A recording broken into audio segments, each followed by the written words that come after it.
The views and opinions expressed by tonight's guest and topic of discussion do not necessarily represent the official policy or position of Spaced Out Radio, Spaced Out Weekend, Spaced Out Radio Limited, its hosts, syndicated carriers, or anyone associated with this broadcast.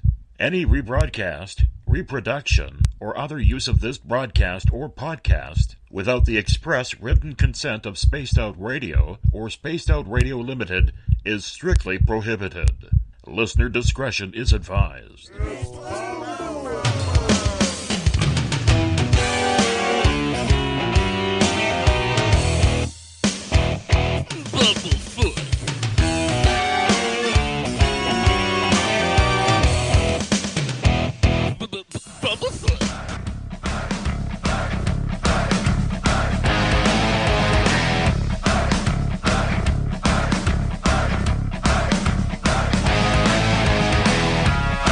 Are you experienced? Stop right there!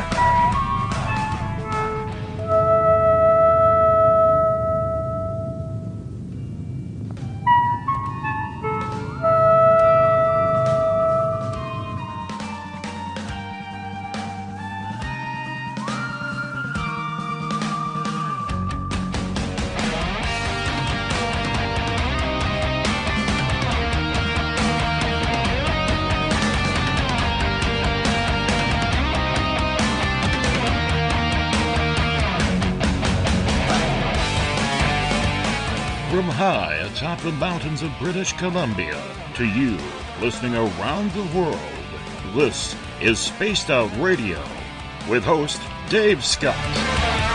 They let us play with all our toys, they let us think that we're big boys, they let us make a lot of noise, but we ain't rule the world. They let us think we're Superman. You can follow us on our website, spacedoutradio.com, on iTunes and TuneIn. Follow Dave on Twitter at Spaced Out Radio, on Facebook at Spaced Out Radio Show, or on our YouTube channel, Spaced Out Radio Show.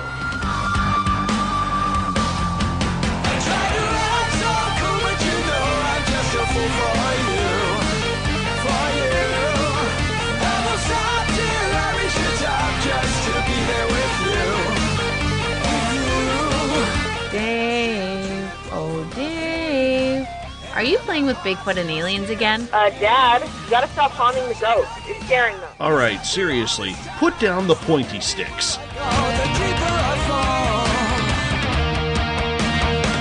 Okay! Game on! Game on! Game on!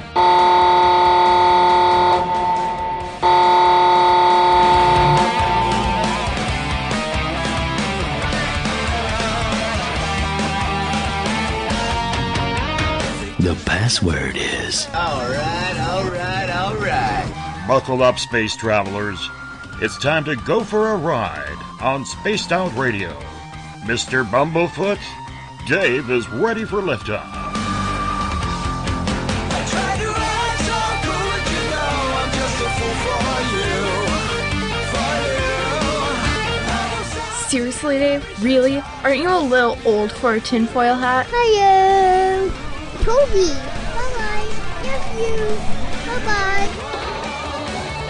Please take your seat about way. We're with you. It's time to take it off.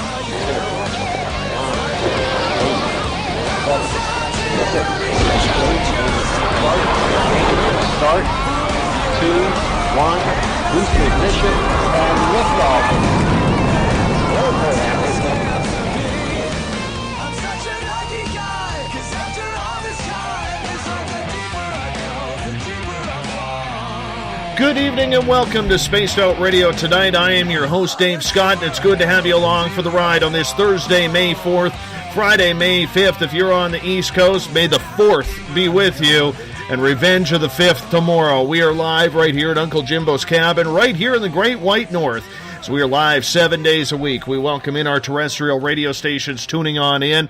WQEE 99 Rock the Key in Noonan, Georgia, home of The Walking Dead. We're also live on the United Public Radio Network on 107.7 FM in New Orleans and over 160 countries around the world. We're live at spacedoutradio.com, on Spreaker, KTLK, The Fringe FM, in Las Vegas on Renegade Talk Radio, the High Plains Talk Radio Network, and on Revolution Radio. Remember, the Double R Machine is a donation station financed by you, the valued listener. Head on over to freedomslips.com and donate today.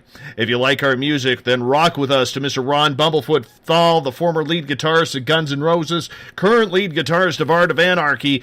Bumblefoot is the official sound of SOR. You can follow us on social media on Twitter at Spaced Out Radio. Give our Facebook page a like, Spaced Out Radio Show. You can follow me on Instagram, Dave Scott SOR. Subscribe to our YouTube channel, Spaced Out Radio Show. Tune us in on TuneIn. Download this show and others on iTunes. We're also on RadioGuide.fm, TalkStream Live, Player.fm, and Stitcher. Our website, of course, is SpacedOutRadio.com. And if you head over to Patreon.com, for as low as $1 a month, you can become a patron of Spaced Out Radio. Now, if you want to take part in this show, you got to do me a favor. You have to sign into one of the chat rooms, either on our website by clicking Listen Live, or on Revolution Radio, on Spreaker, on the UPRN chat room, or on Facebook if you're a valued member of the SOR Space Travelers Club. Or if you're on Twitter, be like Deb, be like HH, be like Dennis, and use the hashtag Spaced Out Radio. I'll get to your questions and comments in there as well. If you head to our website for $5 a month, all you have to do is pay that. You become an SOR Space Traveler. It is that easy. We have a brand new news section called The Encounter Online. Some great paranormal news there by our editors Eric Markham and Everett Thiemer. You can check my latest blog there as well. And if you've had a sighting you can't explain, fill out an SOR Sightlines report. We'll figure out what's going on for you. Tonight we head to Vancouver, British Columbia for a mystery on the shores of the Georgia Strait that has baffled police, the media, and the public alike. The mystery started about 10 years ago, give or take, when all of a sudden out of nowhere, feet, detached from their bodies, started washing up on the shorelines of the harbors surrounding Vancouver, the island, and the Fraser River. The first foot was noticed around 2007. Since then, there's been approximately 15 to 20 more. The identities of some of the victims have been found, but for the most part, it's still a mystery behind what's causing these feet to wash up. It's relatively unknown. Now, the police and forensic scientists believe it's from suicide or people who have had accidents in water that filter into the ocean.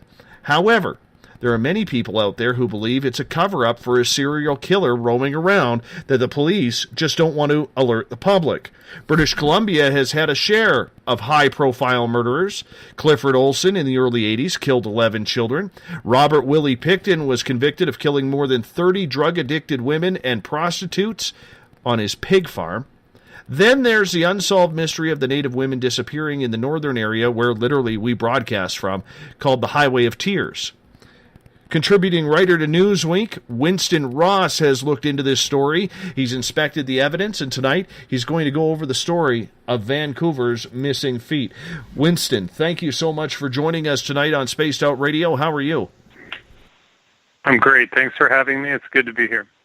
It is very nice to actually chat with someone about this because, you know, every state, every province in North America, well, we can include the territories way up high, they all have their own mystery that is unsolved. And this is one of the strange ones with these missing feet that keep washing up on shore. Now, obviously, we're going to get into that a lot tonight. But as a journalist, what intrigued you about this story? What didn't intrigue me about this story? I mean, this is one of those stories that stays with you for your entire career. I'll never forget it. I mean, when I first came across this in 2008, I was covering like an array of different crime stories and interesting things like around the Pacific Northwest. I'm based in Oregon, and when I heard that feet were washing up on the shores of British Columbia, it was kind of a no-brainer for a journalist. Like you want to know more. Everything about it is intriguing. Now, when you decided to become a journalist, was true crime the area you wanted to focus on?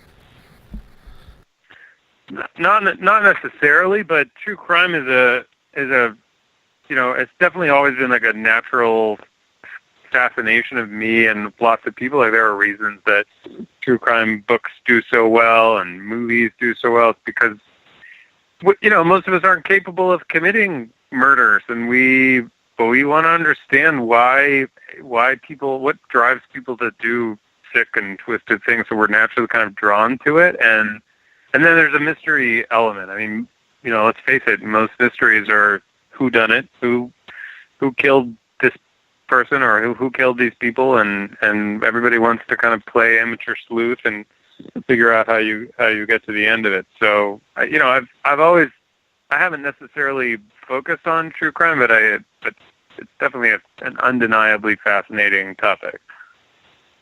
No, absolutely, and it is one of those topics that really, as a journalist, it intrigues you. It keeps you going. It's like being on the crime beat or the gang beat. When I was on the beat in Vancouver as a reporter, I was on the sports beat. I was a sports guy. So being on the beat is one of those real fun times. Sure, the anchors get all the glory, or the television commentators get all the glory, or the columnists in the paper, but getting out there and getting your hands dirty with a story, no matter what the topic is, that's really the fun part, isn't it?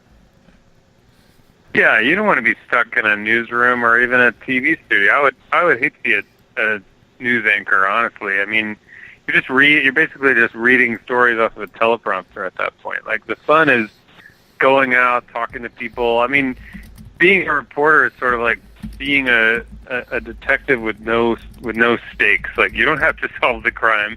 Nobody's looking to you to, like, arrest people or hunt people down or get shot at. Like, you just get to kind of play detective and then write what you find out. So, great job. Did you always want to be a journalist, though? Was that what you went to school for, or was that something that you kind of fell into?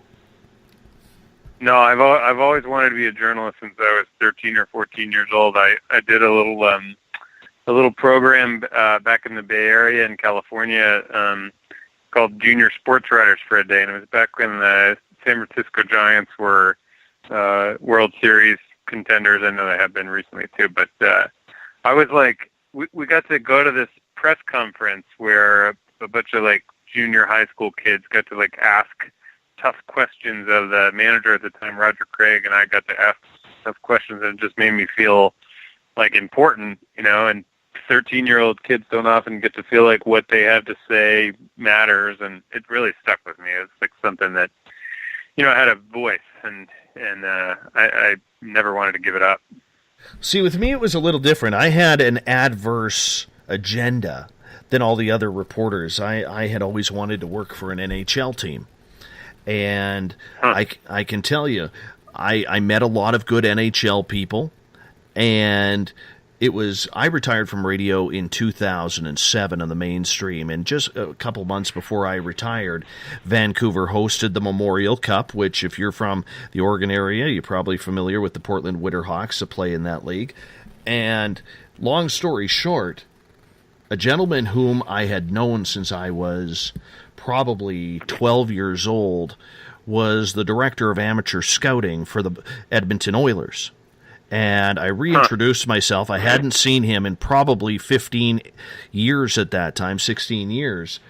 And we just got to talking, and I said, he goes, "What made you become a reporter?" And I said, "Well, to be honest," I said, "it's my dream to work for an NHL team." And he goes, "Well, what do you want to do?" I said, "I don't really care. Scouting, whatever. I'll do anything. It's just been my dream." He goes, "Well, why don't you call me this summer and join his scouting team?"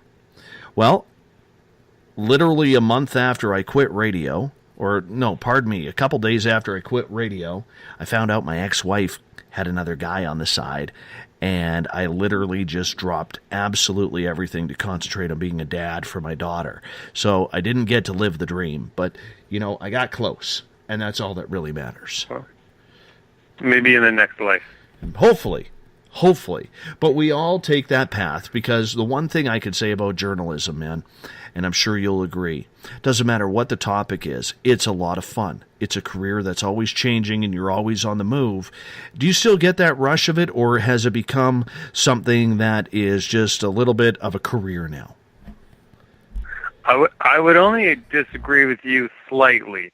It does matter what the topic is, to the extent that if you get locked into, covering a small town for a local newspaper, and you wind up having to go to planning and zoning meetings every Thursday night and trying to find something interesting to write about it, then it's not as dynamic and exciting as you might think. So I think it's it's a career that if you continue to kind of pursue what you find interesting and keep kind of moving in that direction, you can eventually, and you're good at it, you can eventually get to a place where you're mostly pursuing stories that you find really interesting.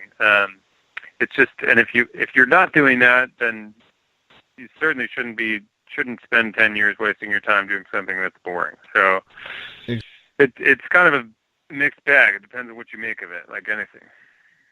Do you still like the idea of breaking stories, though? Yeah, absolutely.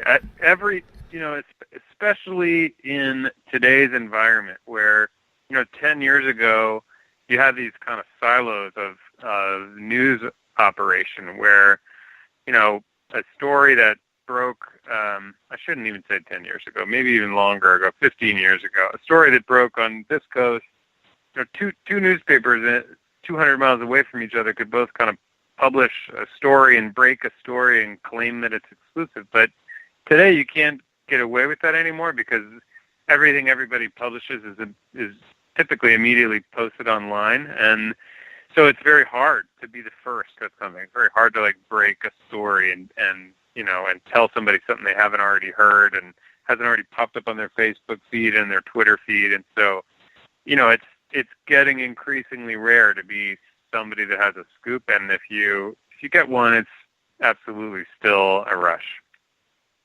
I would agree with that. Something fierce. And, that's the one thing in sports especially that, Twitter was just starting to evolve when I came out of it. But when we were on the air, man, to get a story and to be able to break a story that was national, I mean, the ego trip that you got from that, I mean, it was like taking every ounce of air out of your body and just feeling exhausted, like, man, I can't believe I just got that, just can't believe it did it. And it was a rush, because let's face it, as a journalist, for the most part, none of us are in it for the money, Winston. We're in it for telling stories. Yeah, that's exactly right. There's not a lot of money in journalism. It's definitely one of these things that you do just because you love it, and because it gives you something. If you're in the right job anyway, it gives you something interesting to work on every day. I mean, most of us have been doing journalism for a while. We stick around even as the business model gets harder and the competition gets tougher, and you've got, kids coming out of college who are willing to work for half of what you are. We stay with it because we just can't imagine doing anything else. Can't imagine getting up and going to work every day as an accountant or a real estate agent. No offense to any of those professions, but it just seems hard to go do a regular job after you've had one like this, Absolutely. And you know what? I'm glad that you came on tonight, because this is a topic that I have wanted to do for a while. And believe it or not, there's not a lot of people talking about this story. Explain to us how you started learning about the missing feet washing up on Vancouver shores. Well, I think I first came across this story back in the summer of 2008, and you're going to test my memory to try to help me figure out how I first learned about it. It's entirely possible that an editor of mine at Newsweek. I was freelancing for Newsweek at the time and working for a daily newspaper down in Eugene, Oregon, and I think an editor at Newsweek, they often, they're based in New York, and in particular in those days there was this kind of culture or attitude in New York that like weird things happen out on the West Coast, and so they were always they're always like on the lookout for like the next weird West Coast thing to happen, and maybe Canada more so. And somebody spotted this, probably a story or two that had popped up in your local media up there, and sent it to me and asked me to dig into it a little more. And nobody had at that point like really, dived in and done much research. There were just these kind of sporadic reports, like, hey, a hiker, somebody walking along a beach found a foot on the beach, clad in a tennis shoe, and then, another story might pop up a few weeks later that says like another foot popped up on another beach, and obviously a pattern developed, and a bunch of people started speculating, and that's when I got involved in it. And I remember when I was in the media, this story just started coming out. And like you said, it was hikers or people walking along the beach finding a shoe, and there just happens to be a skeletal foot inside. And that's where the mystery started. And I can tell you this. I have a couple of reporter friends still in Vancouver where they've heard from the police, they've heard from forensics, they've heard from scientists at the university, everybody who has studied this.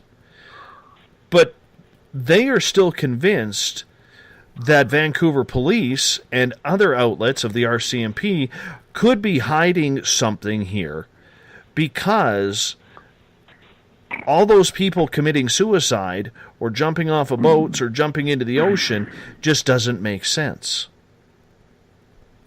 Well, I will say, I mean, I am a little bit surprised to hear that people are still kind of talking about this as much as they were. I mean, I'm not surprised at all that this is an fascinating case, and I know at the time, over the year or two that I wrote a couple of different stories about this, I'm not surprised that it was like a pretty much at the center of the Canadian and even to some degree international zeitgeist. But I'm a little surprised that people are still talking about it, and I mean, we can talk about all the different reasons for various theories, and I'm happy to.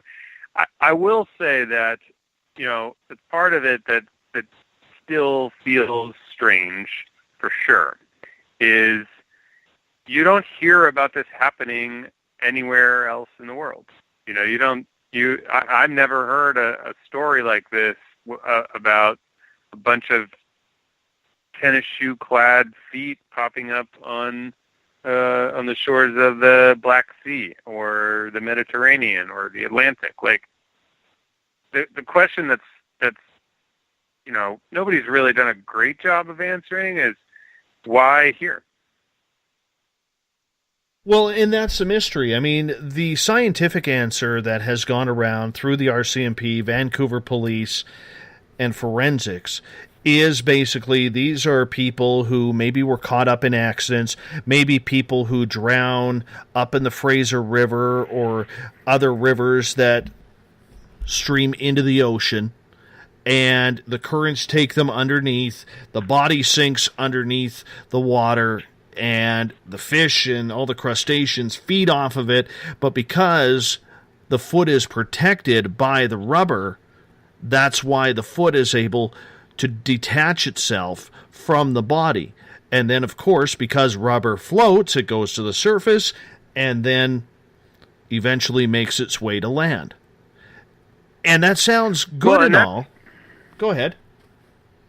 Yeah, I mean that's entirely plausible, and it's also, it also kind of answers a question, why now? Because 20 years ago, there were, or maybe I should say 30 or 40 years ago, we didn't have like air bubbles in tennis shoes that cause them to float in the way that they do now. And so, that makes sense on a certain level, but it also doesn't really answer the question, why here? Why is this all happening in one place? Well, and that's the big one. As you said, it only happens in Vancouver. It hasn't happened anywhere around the United States. I mean, you're surrounded by 2 oceans and a giant Gulf of Mexico. It just doesn't happen anywhere else. We've never heard about it. This seems to be an anomaly in this one area. Although I do believe in the past, was there not one that washed up in Oregon or Washington State just a few years ago? I think you're right. You're testing my memory again, but I'm pretty sure that one foot did wash up on the shores of Washington State. Yep. So in the end, you learn about this and you start watching this story. What intrigued you about this story to continue to follow it over time? Well, in the beginning, it was just sort of everything about it that intrigued me. It was the fact that like all of these feet were washing over the same area. Like that's obviously the most interesting thing about the story. But then when you start considering the different theories, the different possibilities that could explain this, and you can kind of chase each one of those theories down a rabbit hole and talk to different people and talk to oceanographers and criminologists and amateur sleuths. Like they've all got their own idea about what the answer is, and as a journalist, it's really fun to just kind of explore each of those avenues and say, look, could it be this? Could it be a serial killer? Could it be a coincidence? Could they have all been involved in the same plane crash? It's a story with a lot of legs, as you would say in journalism. It's mysteries, whodunits are like just about the most intriguing kind of story there is. And let's face it too, if we talk about Murderers Row here, as sickening as a topic as that is, Winston, the Pacific Northwest has had its fair share of serial killers. The Pacific Northwest, I think in some ways, I did a story once several years ago on a guy named Christian Longo who moved out to Oregon with his family after his business failed in somewhere in the Midwest, and he'd been excommunicated from, I'm pretty sure it was the Mormon Church, and he kind of moved out to Oregon, to the Oregon coast, and he was in this like desperate situation where his family didn't really know how bad his finances had gotten, and he tried to kind of start piecing it together as like working at Starbucks, and it just wasn't working out for him, and he wound up murdering his entire family, his wife and 3 kids. He killed his wife and one of his kids in their home, I believe, and then he took the other 2 and like I want to say he put them in suitcases and threw them off a bridge, and it was tragic. It was like such a devastating, sad story. But one of the I wound up interviewing him on death row years later, which is one of the more fascinating interviews I've ever had. But one of the things that I wrote several stories about Christian Longo, and one of the kind of theories that people told me about like why these weird things happen on the in places like the West Coast or the Pacific Northwest is that humans, especially like European settlers, like they tended to start, we set up shop on the East Coast and then we kind of migrated west. And those of us who are drawn west are often sort of running in one form or another. Like we're trying to get away from something. Like maybe it's just a bunch of people in New York City, but we're moving because we're moving away from something. maybe some of us are moving to something. But the point is, we go and we go and we go and we go, and then we hit the ocean. We can't go anymore. And so that's why, according to this theory, which I think is at least interesting, that's why you wind up with like a collection of strange individuals on the coasts, because they're just sort of trying to like escape humanity and normalcy, and then they run out of room, and then they're stuck there. And that's why like you tend to like have like really weird things happen on coasts and islands. Like there's a feeling of just sort of being hemmed in that I think kind of eats away at people somehow. And yeah, we've had quite our fair share of serial killers in Pacific Northwest. Absolutely, and we just did a show a few nights ago on Ted Bundy, and it leads into Gary Ridgway and the Green River Killer. You know, then you come up north, as I said in the introduction, Clifford Olson. We have, you know, the Highway of Tears up here, where there is a serial killer up north here. Nobody knows who it is. 60-some women have died on this highway, and it starts in my town and goes straight up north for about 300-400 kilometers. We have Willie Picton, the most famous of them all, here in British Columbia, with what he did with all the drug-addicted women on the downtown east side and prostitutes. And I can tell you this about that. My now deceased former sister-in-law, she was a junkie in downtown Vancouver on the east side, which is considered the poorest part of Canada. And she was telling me after Picton got busted, when she was able to sober up for a little bit, she actually told me for 3+ years, the girls on the downtown east side were literally begging the police to go to the farm. Go to the farm. And the Vancouver police never did. Now, I know from James Tyson, who is our weekend host, he actually worked on that case. And the RCMP knew about it, but for some reason, they had to give Vancouver police, and I don't understand why, and I'll have to ask James this, but Vancouver police had the leading investigation on that, I believe, and they just would not go to the farm. And in the end, that's where body parts of more than 30, 40 women were found. That's interesting, yeah.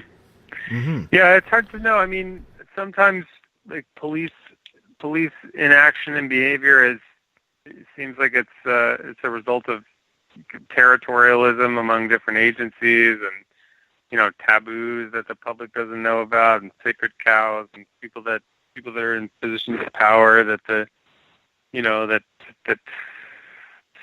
investigators don't want to touch. I mean, you never really know what's going on. So in your best estimation on this, do you believe that there is a serial killer dropping people in the Georgia Strait near Vancouver? I couldn't go that far by any means. I don't have a great explanation for why all these feet have washed ashore, but when I was investigating it, one of the arguments against there being any foul play or a serial killer or anything involved is that the autopsy results of most of the feet who that washed up didn't indicate any like saw marks or signs of trauma or anything like that. Like the feet that were identified and analyzed and studied when I was working on this, which was years ago, all appeared to have naturally detached from the body, which does not mean that they weren't shot in the head and they fell in the water and then the foot disconnects from the body. But I think a couple of the feet that were identified were determined to have been suicides or drownings, and so I just think until there's like some connection where like a foot or a few feet is connected to a missing person whose disappearance was like suspicious, like maybe if they were all the feet of prostitutes or something that fit a pattern that might suggest that like they were all like killed by the same person. I don't know that. I mean, it's entirely possible that a serial killer killed all these people, but most of the serial killers I've ever read about or written about, they tend to like have a pattern of victim. They don't just kind of like choose random people and decide to kill them. Like most of them, from what I've ever read, they choose prostitutes because they're serial killers as opposed to mass murderers. Serial killers, they enjoy the thrill of getting away with what they're doing. So they want to avoid getting caught as long as they possibly can.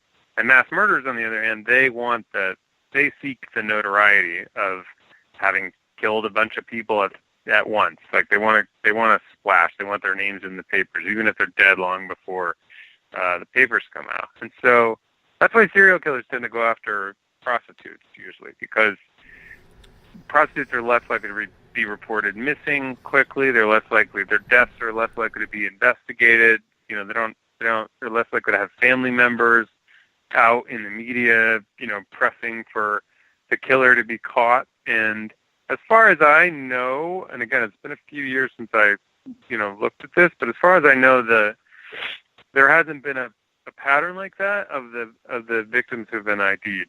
And you can correct me if I'm wrong. You may have, done some more recent research. But well, one of the things that I find very interesting is most of the feet that have washed up in running shoes.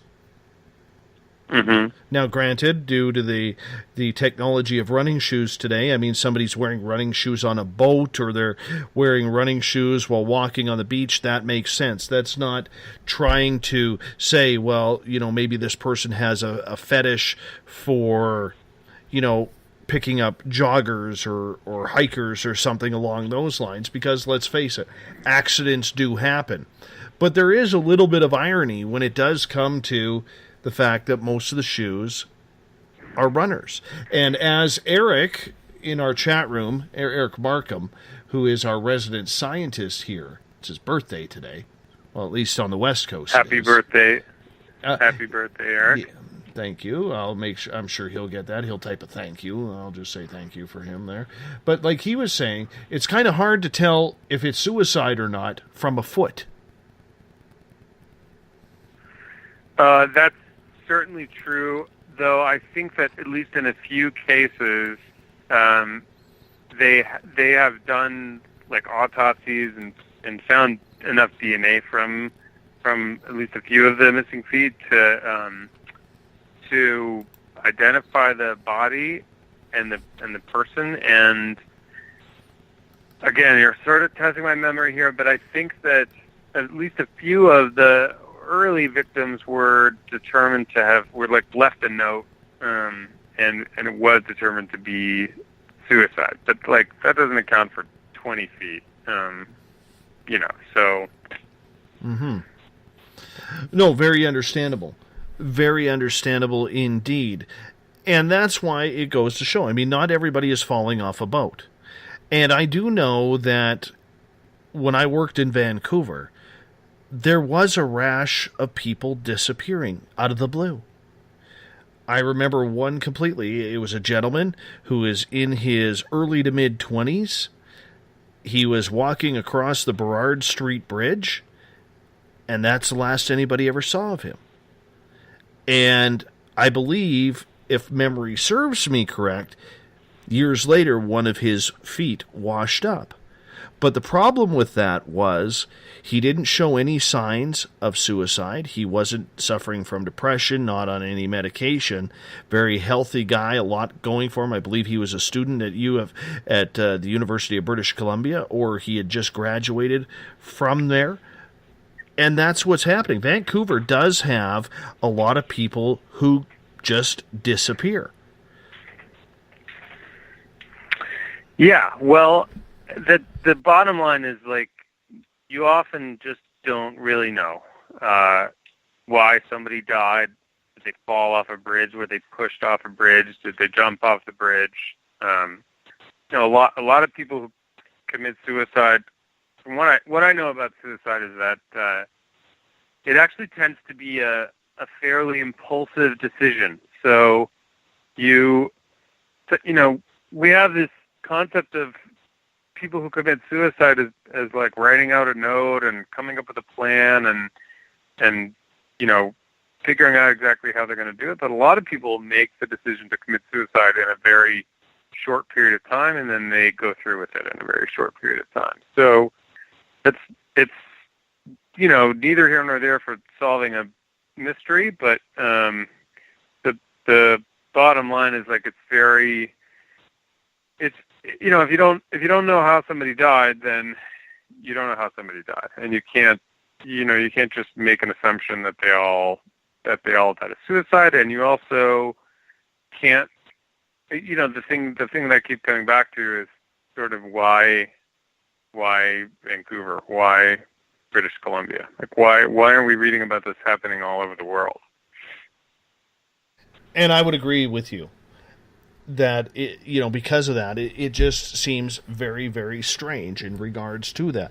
Now, Vancouver, though, being a mecca of transport to and from the Orient and other parts of Eastern Asia, it does have a large crime syndicate. It does have Chinese gangs. It does have Greek gangs, Italian gangs, mafia. The Hells Angels and the drug trade are massive in Vancouver, along with, trading British Columbia marijuana for cocaine, hash, heroin from other countries. Do you think that there is a lot of this dealing with the drug trafficking and the illegal hijinks of being a port city? Well, let me say this about that. If you think that everybody who ever gets killed, that we hear about it, and that their murder gets solved and the killer gets justice, then you don't know anything about the way the world works. And especially in the criminal underworld, there are lots of people who are drug dealers and drug traffickers and criminals of like all origins who are just kind of floating around, like they've disconnected from their friends and family. They're just like doing what they're doing. And if you're in that scene and you get killed by a crime boss or a fellow drug trafficker or something, it's entirely possible that nobody investigates your murder, and nobody hears about it. So, to the extent that it's a port city and there's a lot of drug traffickers, I mean, there's just a lot that goes on in the criminal underworld that we don't ever hear about, and that's an entirely plausible explanation, that these are just like, they're just a bunch of criminals who are getting dumped over drug trafficking boats. And I mean, one of the things that does, to a degree, explain the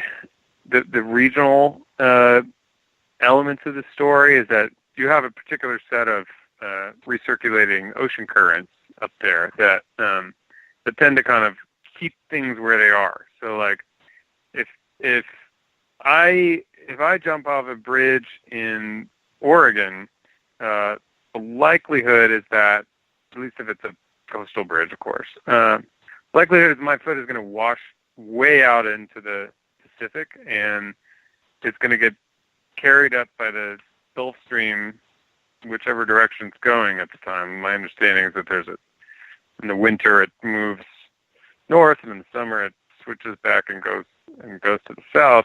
And so those feet are going to be distributed all over the place. They may never show up again. They may just be out deep into the sea, floating in the big trash pile in the middle of the Atlantic, and eventually they will decompose. I mean, it's human flesh, human bones, etc. But up there in British Columbia, as I understood it from talking to oceanographers back when I was reporting the story, you do have at least an increased likelihood that if a body falls into the water in several different places, that it doesn't get swept out into the middle of the ocean and disappears. You have these kind of recirculating currents up there that kind of keep things all in a regional area. So, there is some explanation for why up there, but it's still a lot of feet, and it can't be the only place in the world that has recirculating currents, right? So, do with that what you will.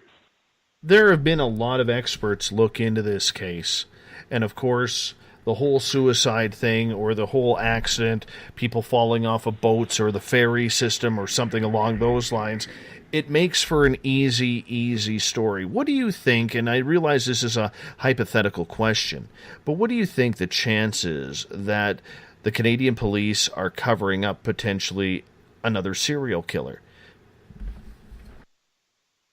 Well, of course it's a tough question to speculate on, but I will say you have to, if you're going to explore a theory like that, then you got to examine the motives for it, right? So why do they do that? Do they do it because they're embarrassed because they haven't caught a serial killer yet? I think that's sort of unlikely because I think, say what you will about police and police officers, and we've had a lot of trouble with police in the States in the last several years, and everybody's got a different opinion about them. But I think most of them want to solve crime and keep people from getting hurt and do a good job. And if I have to believe, or at least I certainly want to believe that if they feel like there's a good chance that there's a serial killer on the loose, they want the public to know about it so they can catch him and bring him to justice, and hopefully nobody gets killed anymore. To suggest that they're covering up a serial killer, you gotta, I think, to get me convinced of that, you've gotta tell me why they do that. And that is the big question. Why have they continually brought together the scientific aspect? And I would like to know how a scientist proves, or a doctor can prove, or a pathologist can prove, how just by a foot that has been wrecked in the water by the elements can tell you whether or not the person committed suicide or not. That baffles me. Well, that's why the case remains a mystery, right? If they could prove a cause of death from a foot, then we would know the answer to this already. There wouldn't be any room to speculate anymore, because they would either have all been ruled suicides, or half of them would have been ruled suicides and half homicides, or whatever. You just can't, as you say, you can't get a definitive answer from a foot. The only thing you can do is try to identify the foot, and then go back and figure out if the death is explained somewhere. Maybe you identify the foot, and then you find out that, there's a guy who wrote a suicide note and, was seen jumping off a bridge, and then that guy committed suicide. But that's the only way. And as far as I know, they haven't, pinned down that kind of information for more than a handful of these, We are close to coming up to our first break here, Winston, so I'm going to get you to hold on for a bit. And I want to say thanks to Deb at #SpacedOutRadio. She has actually posted some of the feet that had washed up here. And August 20th, 2007, a male right foot, Jedediah Island. August 26th, 2008, a right foot of a male in Gabriola Island. Then February 2nd, 2008, another right foot, this time on Valdez Island, wearing a Nike shoe. We'll learn more about that right after this. You're listening to Spaced Out Radio. Our guest, Winston Ross. Vancouver's missing feet is the topic of the night. We'll be right back.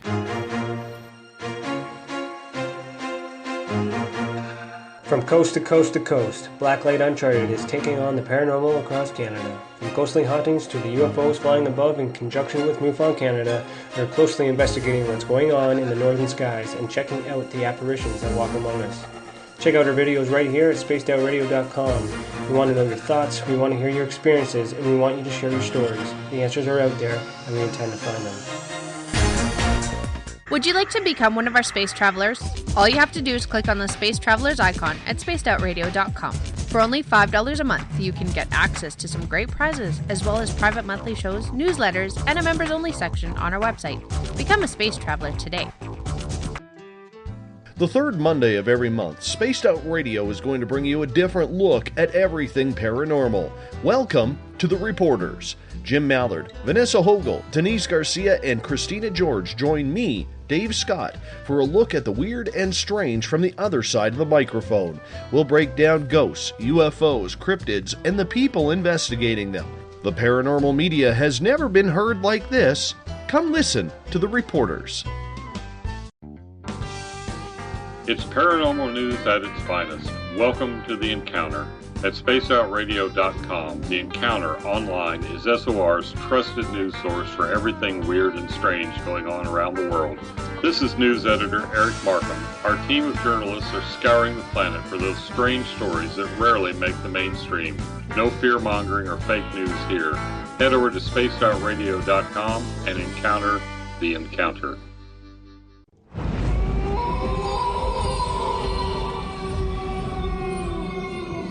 Hey, this is Canadian Paranormal Investigator Mike Moore.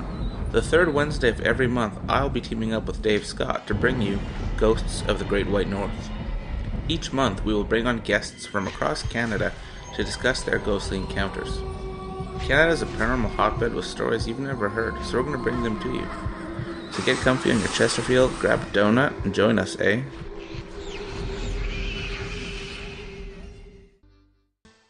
Have you had an experience you can't explain? Had a run-in with ghosts, maybe Bigfoot, or seen lights in the sky? Hi, I'm Mike Schmidt from the SOR Sightlines. I'm here to investigate your sighting. Head to spacedoutradio.com and fill out a report on the Sightlines. All your information is 100% confidential, and I will help you figure out what you've been seeing. File your report and let's find out the answers together. Visit purpleplates.com today. For over 40 years, the Purple Energy Plates have been delivering amazing results for their many customers. Inspired by the great genius Nikola Tesla, the harmony, healing, and energetic effects of the plates have proven over and over to be beneficial and often miraculous to thousands of customers. With their money-back guarantee and the many benefits, how can you afford not to get one? Check their site for daily specials and choose from their many energy products. You won't be sorry. Visit them today at purpleplates.com for mind, body, and spirit, and expect a miracle. Are you interested in advertising on Spaced Out Radio?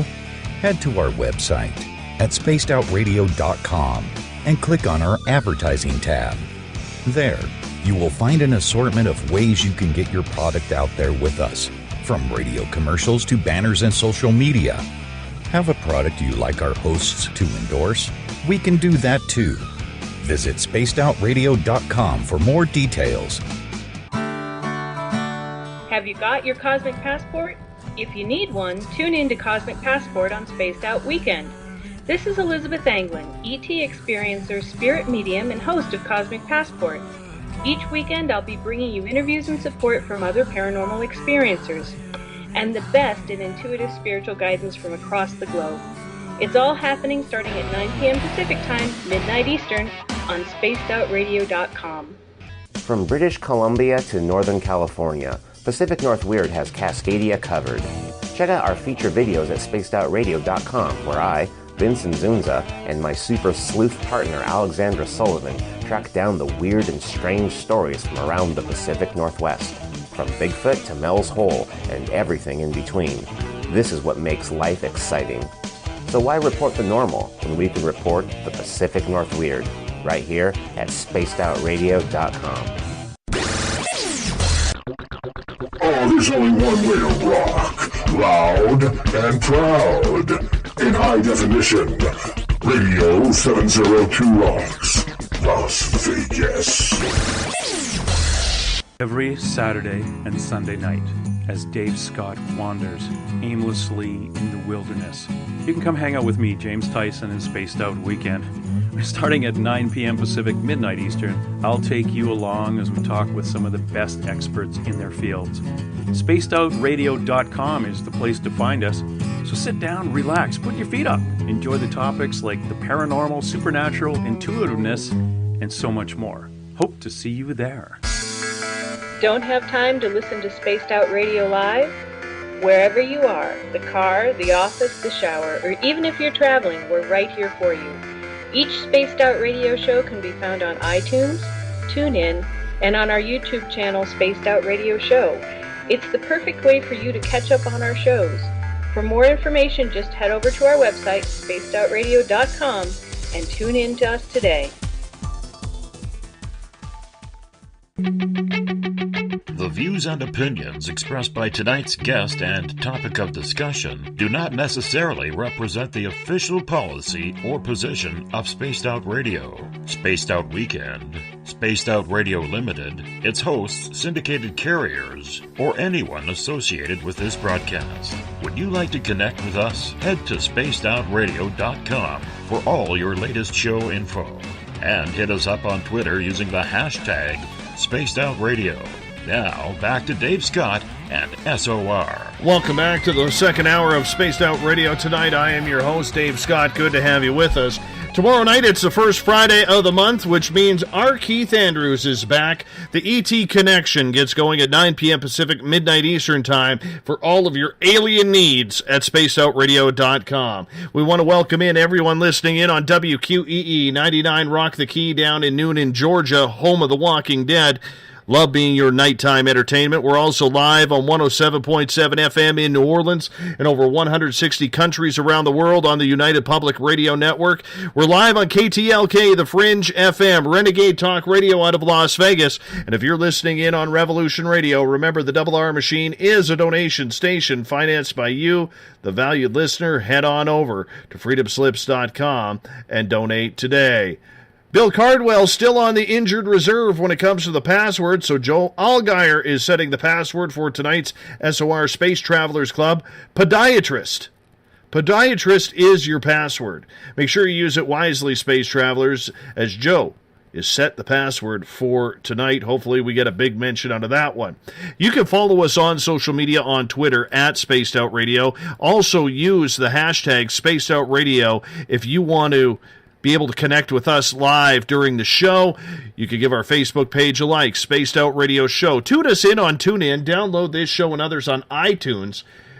We're also on RadioGuide.fm, TalkStream Live, Player.fm, and Stitcher. And our website is SpacedOutRadio.com, where we have a plethora of features for you, including joining the SOR Space Travelers Club for $5 a month. You can also read up on our brand new news section, The Encounter Online. We got some great stories, a new one up there from Preston Dennett, I believe.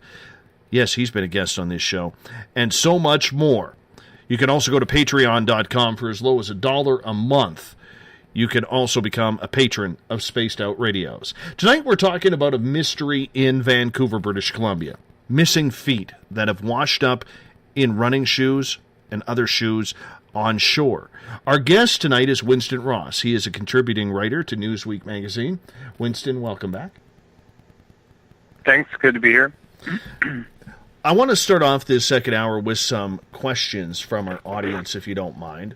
And this one comes from Ron. And he is asking, Winston, do you know if they've ever attempted to do a drop test off one of the bridges to see how the currents affect the remains travel?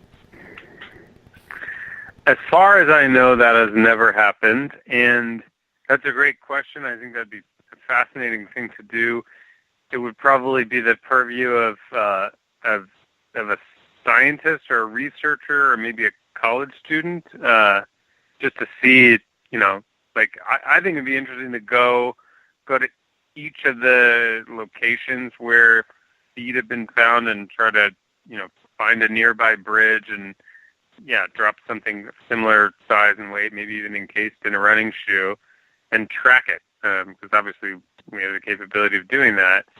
I would be surprised if any investigative agency devotes any amount of resources to that, just because I think that investigators are either covering up a serial killer, as you suggested, as possible, or they just believe that this is a series of coincidences and it's not worth, trying to marshal a bunch of resources to do. At SpaceOutRadio.com's chat room for this show, Everett is asking a pair of questions. Number one, how many feet, to your knowledge, have been found, and are they all from the same side? Most of the feet that had been found when I last reported on this were right feet.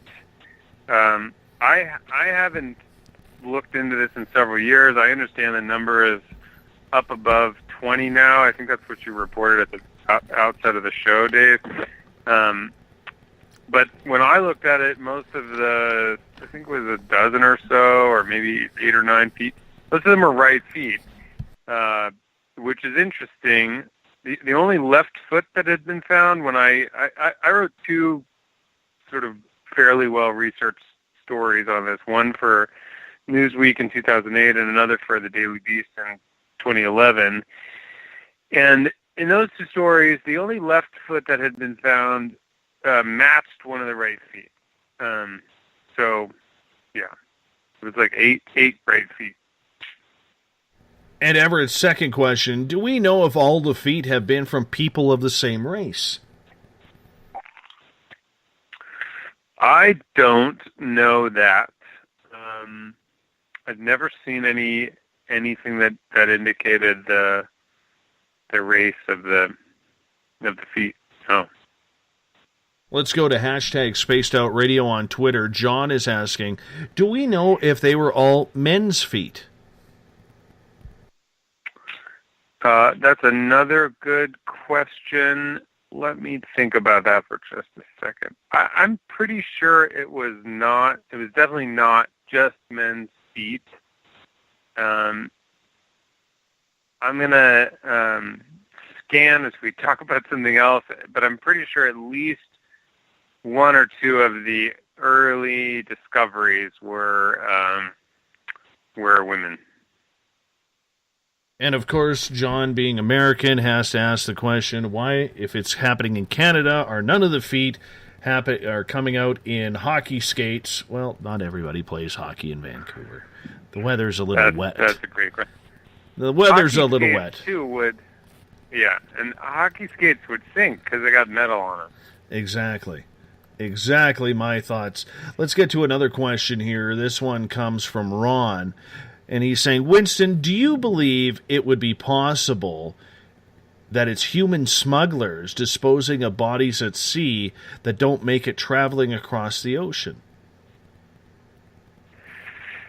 Yeah, I mean, I think that's possible in the same way that, these being people connected to some kind of crime, criminal activity, it's also possible. Like, I think that you got to realize, first of all, it's important to understand that people do go missing, and hundreds of people go missing every year. And if you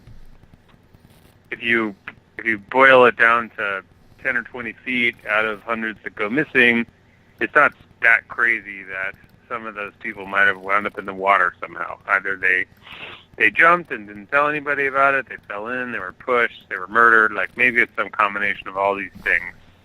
And, the 20 feet represents a small percentage of the people who went missing. But, if we're kind of returning to this question that we explored at the beginning of the hour, which is like, why why this region, why British Columbia, why up around Vancouver, then I think you have, you at least have a reason to consider the plausibility of some of these more nefarious, theories. And I think that the answer to like the plausibility of the human smuggling theory is similar to the answer of it being a serial killer or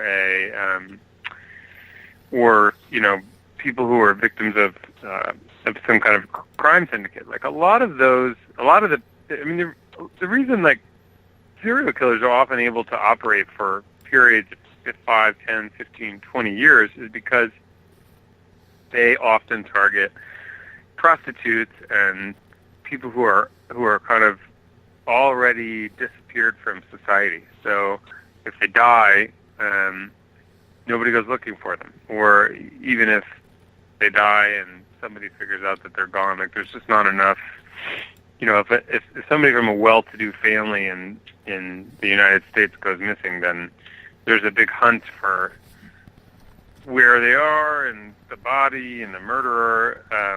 But when it comes to the criminal underground, when it comes to human smuggling, there are a lot of people out there who are just kind of off the grid and off the radar. And when those people die, there aren't big, investigations that mount. So it's entirely possible that, sure, human smugglers, sure, like criminals on boats, sure, maybe even a serial killer. Though I'm less convinced if that's what it is. Mm-hmm. Robert White actually has posted a known woman's left foot in a shoe that was found floating in the Fraser River in Richmond, British Columbia. The shoe was described as a small New Balance running shoe, possibly a woman's shoe. A forensic DNA profiling analysis indicated that it was a genetic match to the foot discovered on May 22nd on Kirkland Island. So there have been matching feet actually found. Yeah, that's what I was referring to earlier. When I did the second story, I think they had, when I did the first story in 2008, there had been very little time to start identifying these feet, and it takes a while to, run samples, and I'm sure these were not considered to be pressing high priority rush jobs. So by the time I returned to the subject in 2011, they had done some more research and started to identify, and the only left foot that had been found at that point was a match to a right. And as your listener pointed out, it was a woman. Bob is asking, did any of the feet, to your knowledge, have tattoos or missing digits? I don't believe any of them had missing digits. I don't know anything about tattoos, but as far as I understand, these feet have all been pretty well preserved, kind of mummified by the running shoes, which is, arguably why they were found. You didn't find hands, you didn't find elbows, you didn't find shoulders because there's nothing to protect them. They just separate and then, disappear out in the water, and they're not, they don't have any vessel to carry them up on the shore. Was there any pattern in the age of these people who were identified? Not that I found in my research. As far as I could see, their ages were those who were identified were all over the map in terms of age. Mm-hmm. Get to a question from Ron here. They have recovered viable DNA matches. Has it ever been brought to the public what that DNA signifies? I'm not sure I understand that question. Well, just in regards to the DNA, in order to create matches, to see who this feet belong to. Well, all I know is that DNA, I'm not sure I'm answering the question, but all I know is that, they've recovered some DNA in order to be able to identify, who the feet belong to, and then, and just to link them to their owners, and then compare them to DNA evidence submitted by, families.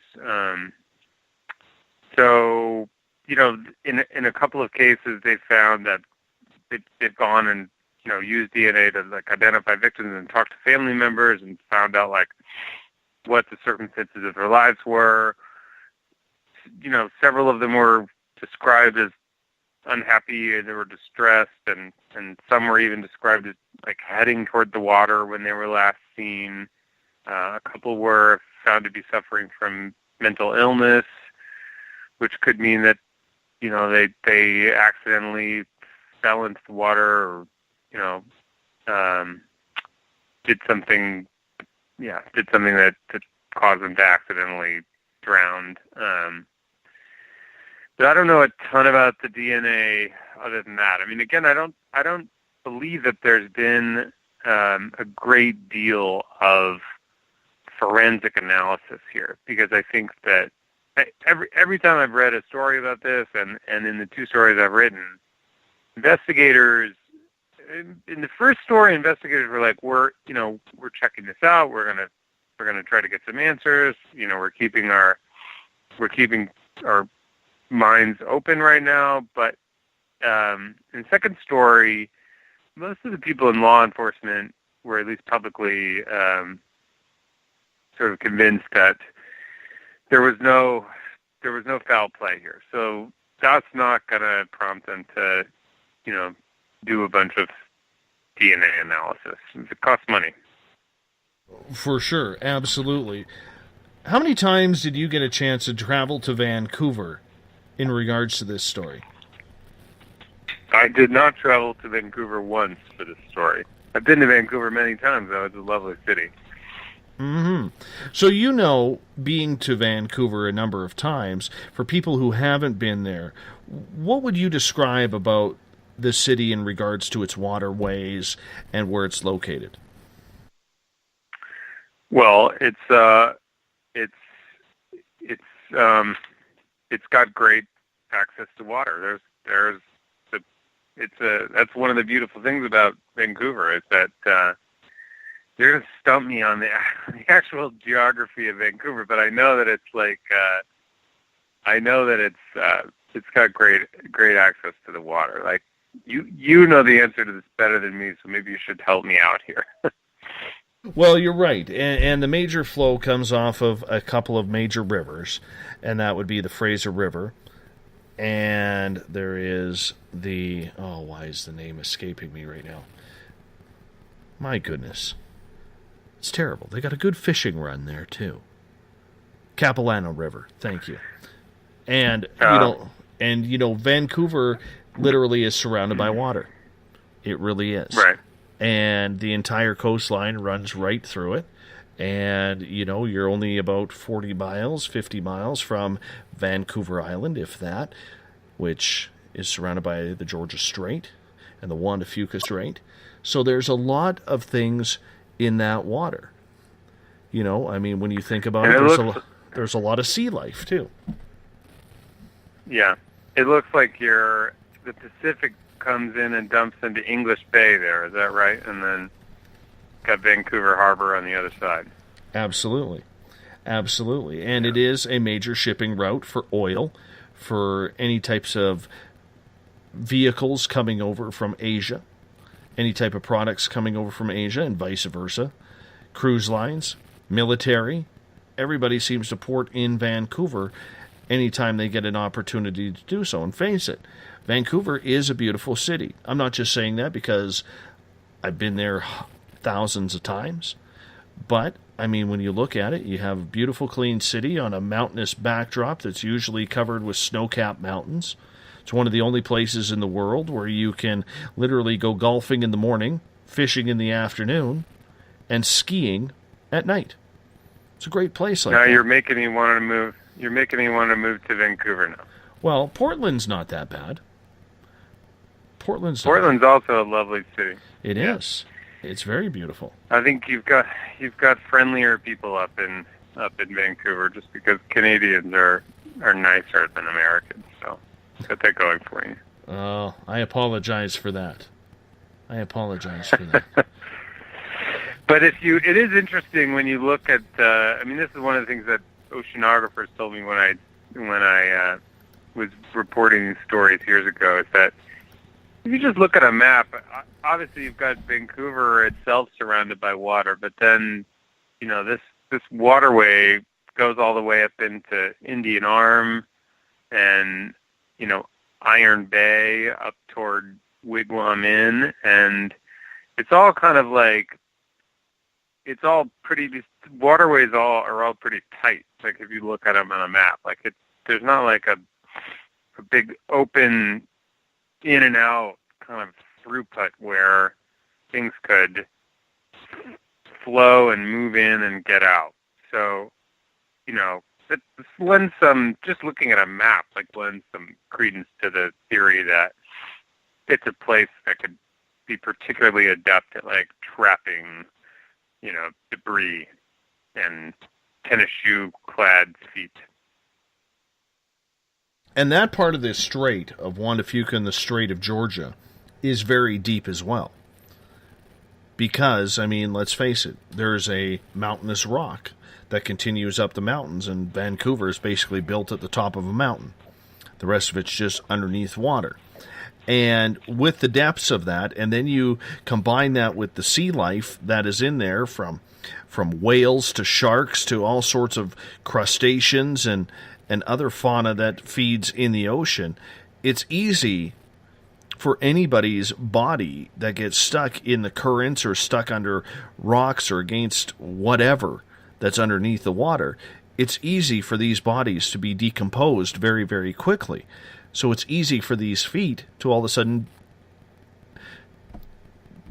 leave their body, lack of a better term. Yeah, that makes sense to me.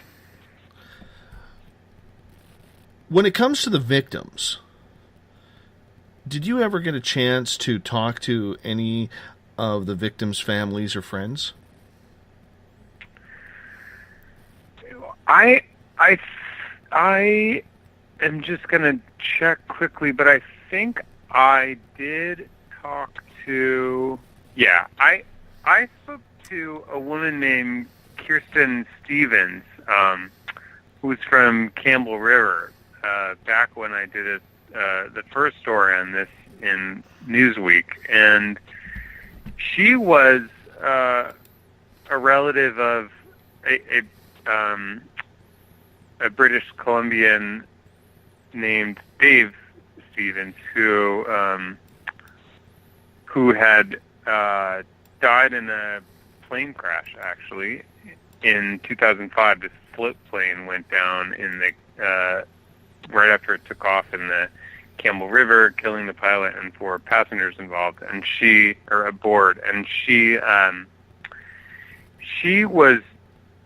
told me at the time that she couldn't rule out a connection to the crash. I believe that they later did rule out at least two of the crash victims because the DNA wasn't a match, and a spokeswoman for the RCMP, the Royal Canadian Mounted Police, said that she thought it was very unlikely that the other feet belonged to victims of the crash. So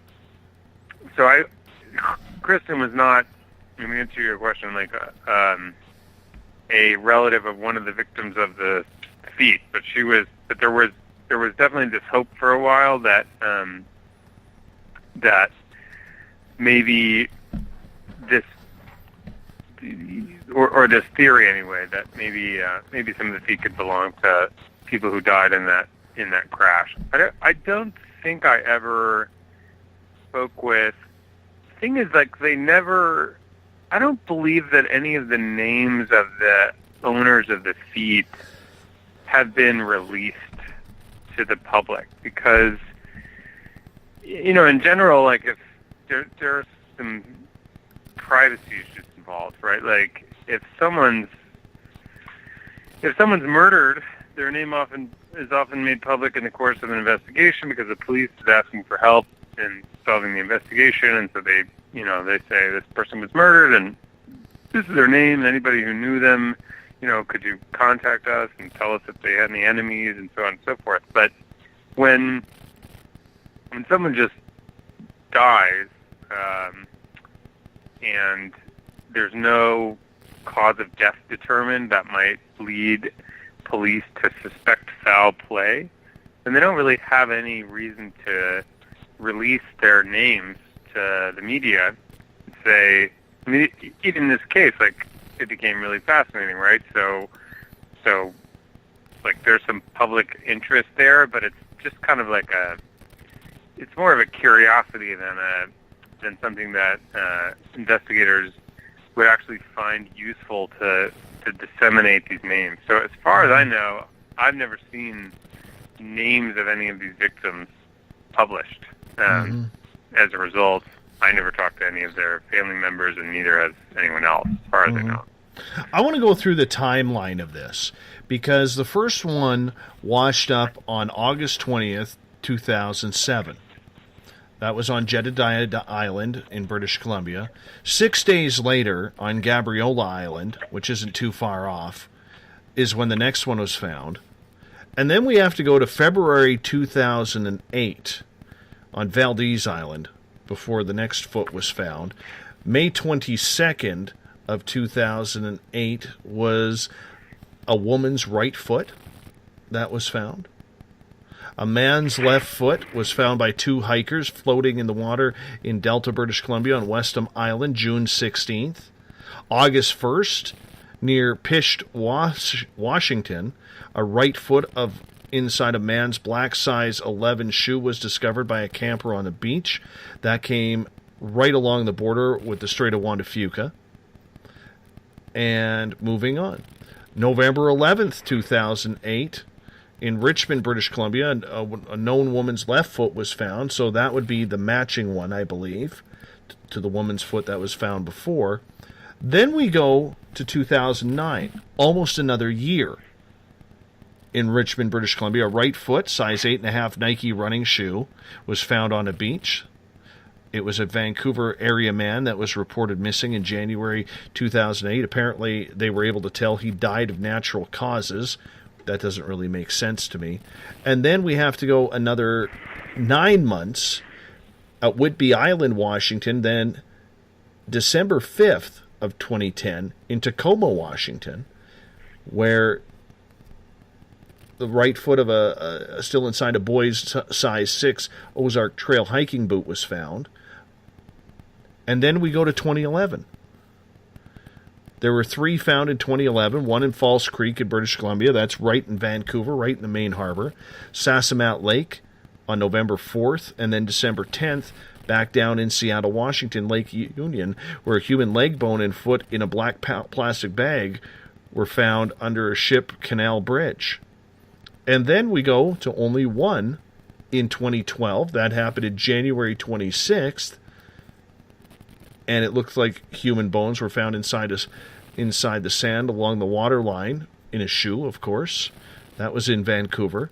Back to Seattle, 2 years later almost, over 2 years later, where a human foot in a white New Balance shoe was found along the shorelines of Centennial Park near the Pier 86 grain terminal. And then nothing for almost 2 years.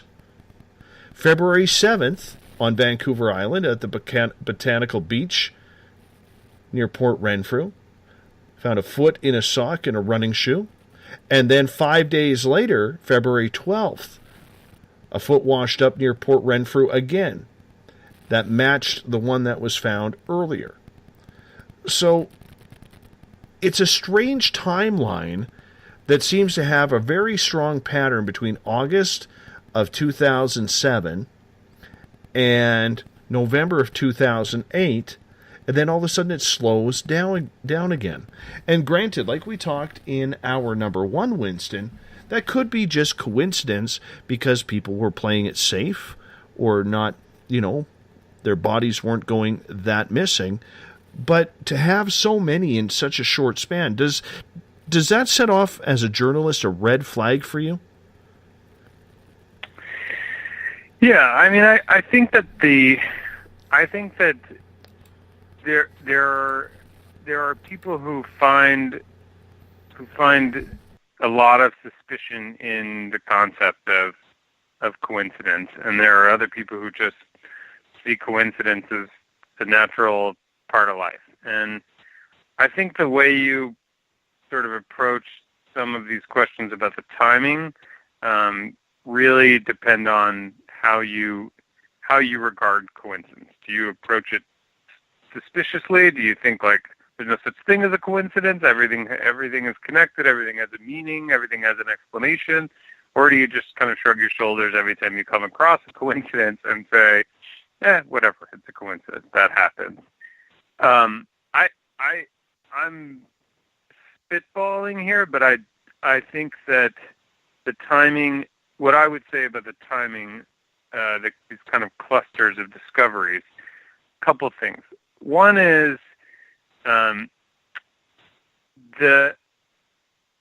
weather patterns are cyclical and seasonal, and it's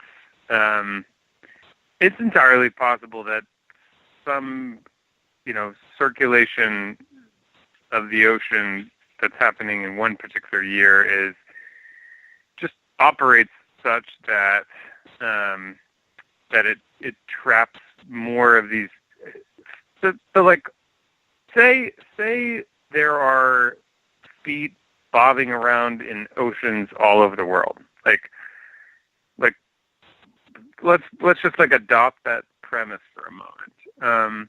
And really the question is like, what causes them to be discovered? What causes them to all wash up in the same place? And some of the oceanographers I interviewed back when I was reporting the story suggest that, it's the circular currents and the particular oceanography of that region that is to be, is the explanation. So by the same logic, then maybe there are particular years where those currents are acting in such a way as to keep more feet in the same place. That's one plausible explanation. Another, if you're more of a, if you don't believe that, if you don't believe in coincidence, if you think there's a cover-up of a serial killer, or if there's something more nefarious going on, then you could postulate that somebody dumped a bunch of bodies all at once from, a rash of killings, and that's why they were discovered around the same time. Or maybe if you're a serial killer and you killed 10 people over the span of 6 years, you killed the first few and then you slowed down and you killed another one 2 years later and another one 2 years after that. And then the other theory that I came across when I was reporting the story is the sort of the kind of media frenzy theory that this became such a well-known, epidemic up there, and the story was generating international and media attention. So if you before all of this news broke, tended to just kind of walk down the beach and look out at the ocean, or talk to your wife that you're walking on the beach with, and just like enjoy your life. Once these stories all broke, and once this became like an international phenomenon, you go down to the beach and you're looking for feet at that point. And so one of the theories that was put to me back when I was reporting this is maybe more of these feet are being found in this particular period of time just because there's a ton of attention about it, and everybody's like, wow, what's the deal with all these feet? And they're just looking for them more. So which one of those theories is right? It's sort of, that's the mystery. That's the fun. One of our listeners, Ron, brings up an interesting point. He says, and he forms it in a question for you, Winston. He says, the Golden Gate Bridge in San Francisco is renowned for suicides. Have body parts ever appeared on their shores? Yeah, that goes back to one of the questions we dealt with at the in the first hour, which is if this is a series of coincidences, if it can all be just explained by people dying and some people committing suicide or falling or whatever, why are so many showing up in this one region? Like what explains that? I mean, if you look at you're right. Your listener's right that the Golden Gate Bridge is a very popular place to commit suicide. But if you look at a map of that particular bridge and where it sits, it's at the edge of. It's at the end of the San Francisco Bay, and so it's right there at the Pacific Ocean. And I'm not an expert on the way currents work there, but if you just look at a map of the water around San Francisco and you compare it to a map of the water around Vancouver, it's much more of a kind of like open, free-flowing environment, especially if you're right there at the end of the bay, like right where the bay meets the Pacific. Like, it's much more plausible as far as I'm concerned, and I'm like armchair oceanographer at this point, that you jump off the San Francisco Bridge, you die, even if you're wearing tennis shoes, your body, your shoes, everything gets washed out in the Pacific and is never discovered. Like, that makes sense to me. And once again, there are a lot of predators in the water.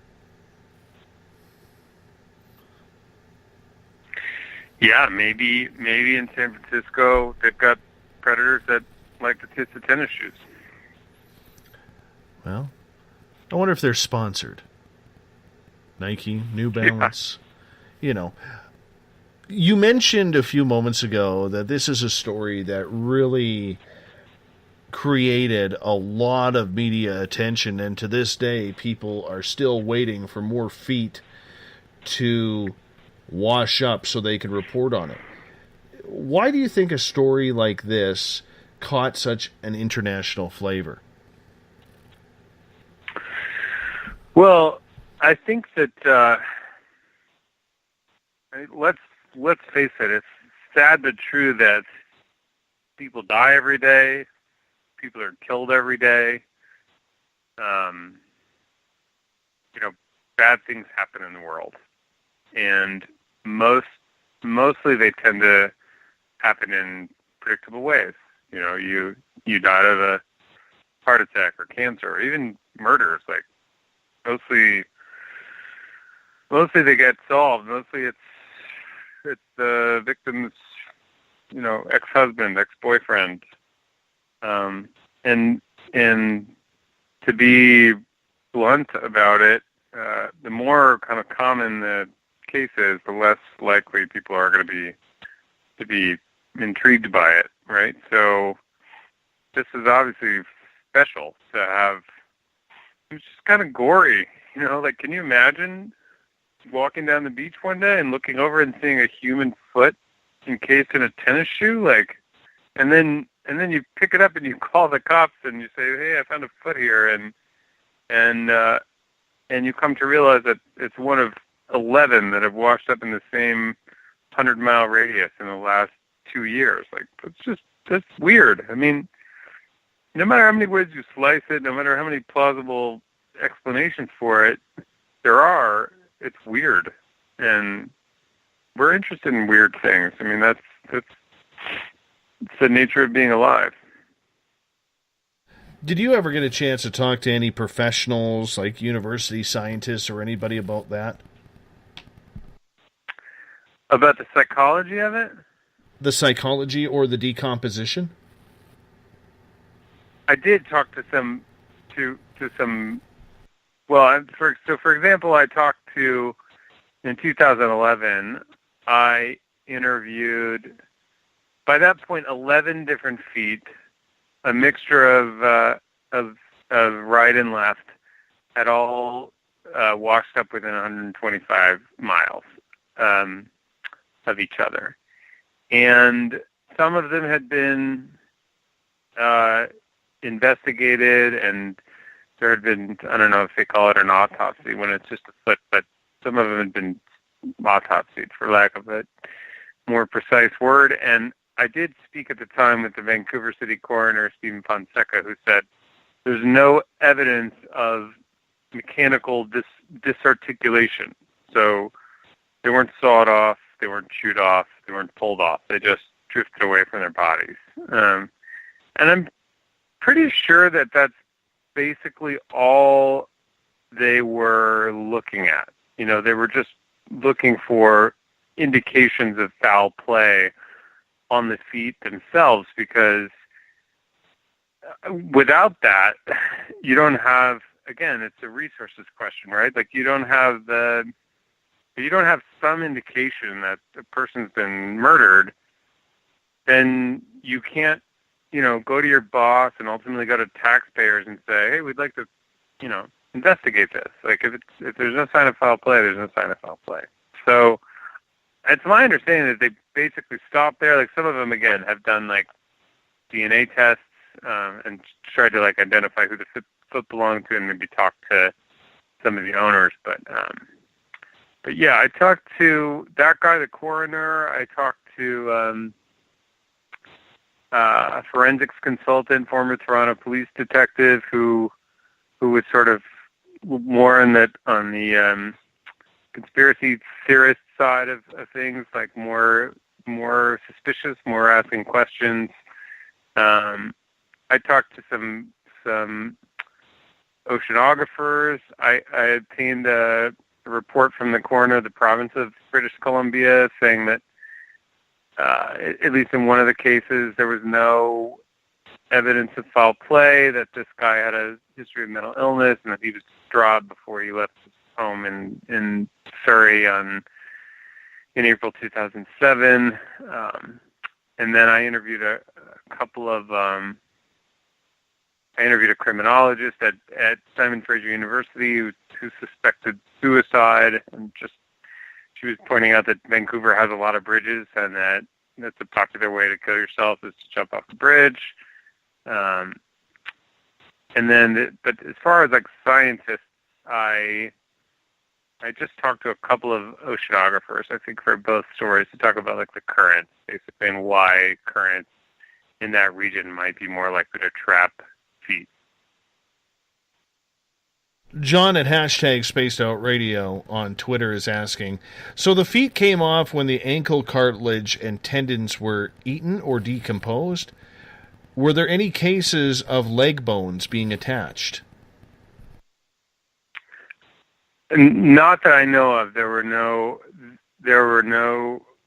full leg bones being attached. My understanding of what you can expect to happen when a body, you know, falls into the ocean is that the parts will just naturally kind of separate from each other. And there wasn't, again, from the feet that were identified and analyzed when I came along and was doing this reporting, that coroner who told me there was no evidence of mechanical disarticulation, he's talking there about feet being chewed off as well. Like, that's so the idea is that basically all of these feet, just at least the ones I looked at, had separated from the rest of the body naturally. And it makes sense, and none of them, in answer to the question, like, none of them were still attached to a leg. And that makes sense to me. Like, I don't think it's possible for a foot and a leg to remain together after a certain period of time in the ocean. Like, it just, you know, it's just what happens. Like, when you die and it's not like blood, you know, pumping through all these vessels and keeping these things together, they just pull apart. Like, just how it goes.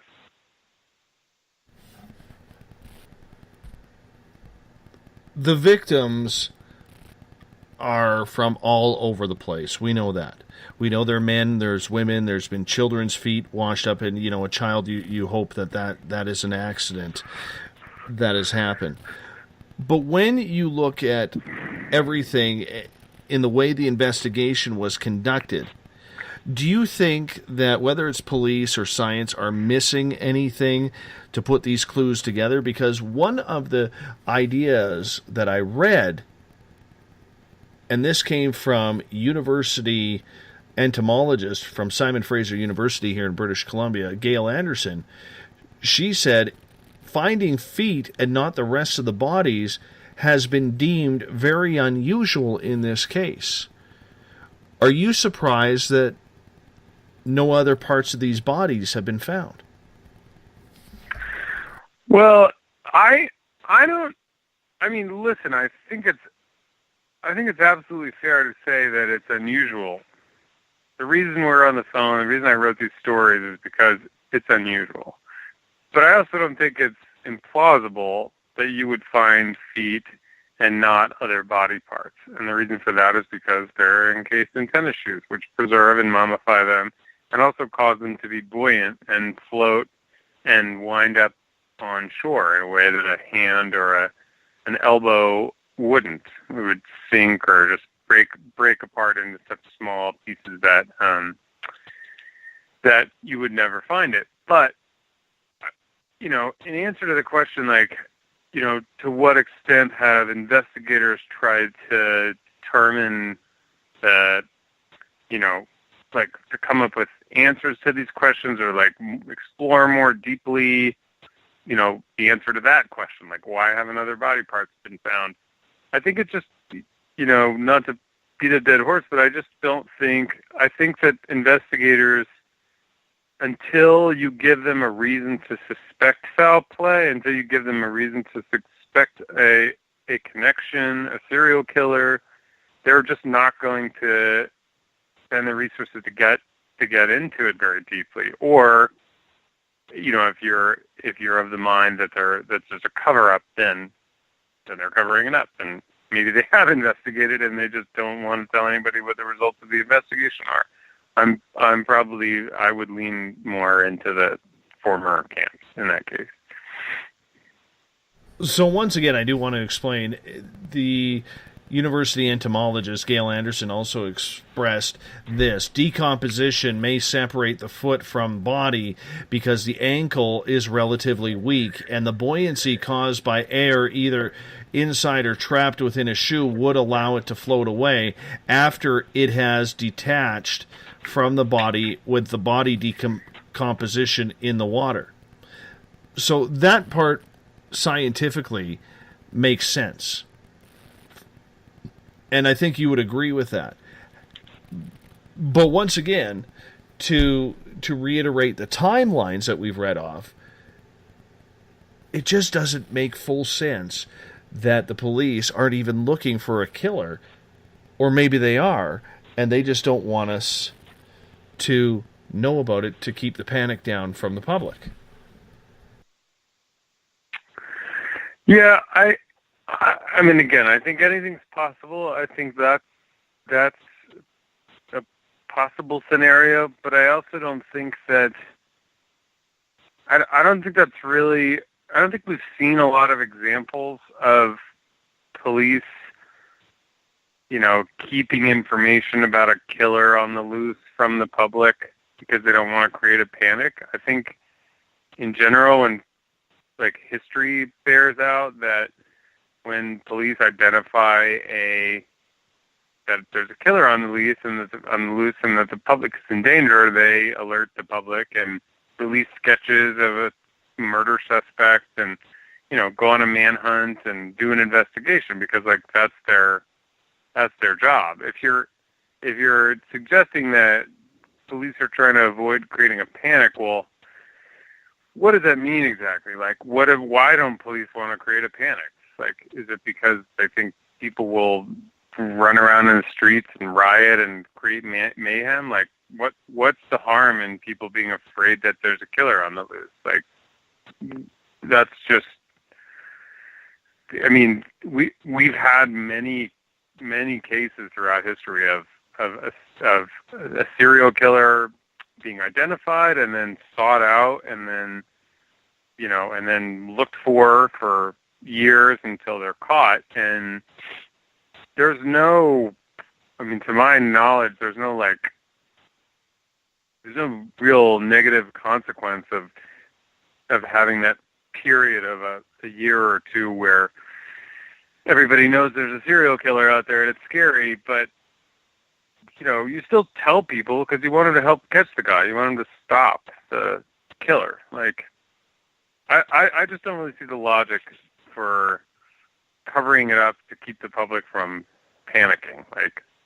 Unless they're going to riot, unless they're going to burn down buildings, start shooting suspects in the street, there's no argument for that. One of the theories in regards to this is that during the Asian tsunami on December 26, 2004, that many of the feet that washed up in the Vancouver area were actually brought over from Asia Pacific. Now, we're not talking about the Fukushima one, we're talking about 2004. And one investigator actually proposing this position basically said a lot of the shoes were sold in 2004 or earlier. Do you buy that theory? I think it's possible, but I don't recall any of the victims being identified as Japanese. So, as far as I understood it, the victims who were identified were all from the region. And I'm only talking about, I only heard of a handful of them actually being identified. But the ones that were identified were not from Japan, as far as I know. Well, I do. Yeah, sorry, go ahead, please. So, I think it's an interesting theory that maybe they washed over from Japan from the tsunami. I think that based on the very little I know about ocean currents, it seems much more likely that these feet all were dropped into the water, either attached to their bodies or not, in a more local area, and then recirculated locally, stayed locally, washed up on a beach locally. It seems much more plausible that they all came from around Vancouver than that they traveled all the way across the ocean and just happened to wind up in and around Vancouver. We only got a couple of minutes before we have to go to break here, but I do want to mention something about that and that theory. Vancouver, along with a lot of places on the West Coast, British Columbia from Alaska all the way down to California, has and still is being hit by debris from the 2011 tsunami in Japan. There's been Harley-Davidson motorcycles come across, boats come across. I know in one of the rivers I used to fish, there was actually a piece of metal that tested positive for nuclear radiation on that, which from that point on, I actually stopped taking fish out of the river because, so there is track record of that. For sure. And I certainly don't mean to suggest that it's not possible for things to float all the way across the ocean, because I was writing about the coast after that 2004 tsunami and after Fukushima, and things absolutely did wash up on our beaches that were clearly from Japan. They had Japanese writing, there were Japanese floats, all kinds of stuff. I'm just saying, when it comes to this collection of sneakers, feet clad in sneakers,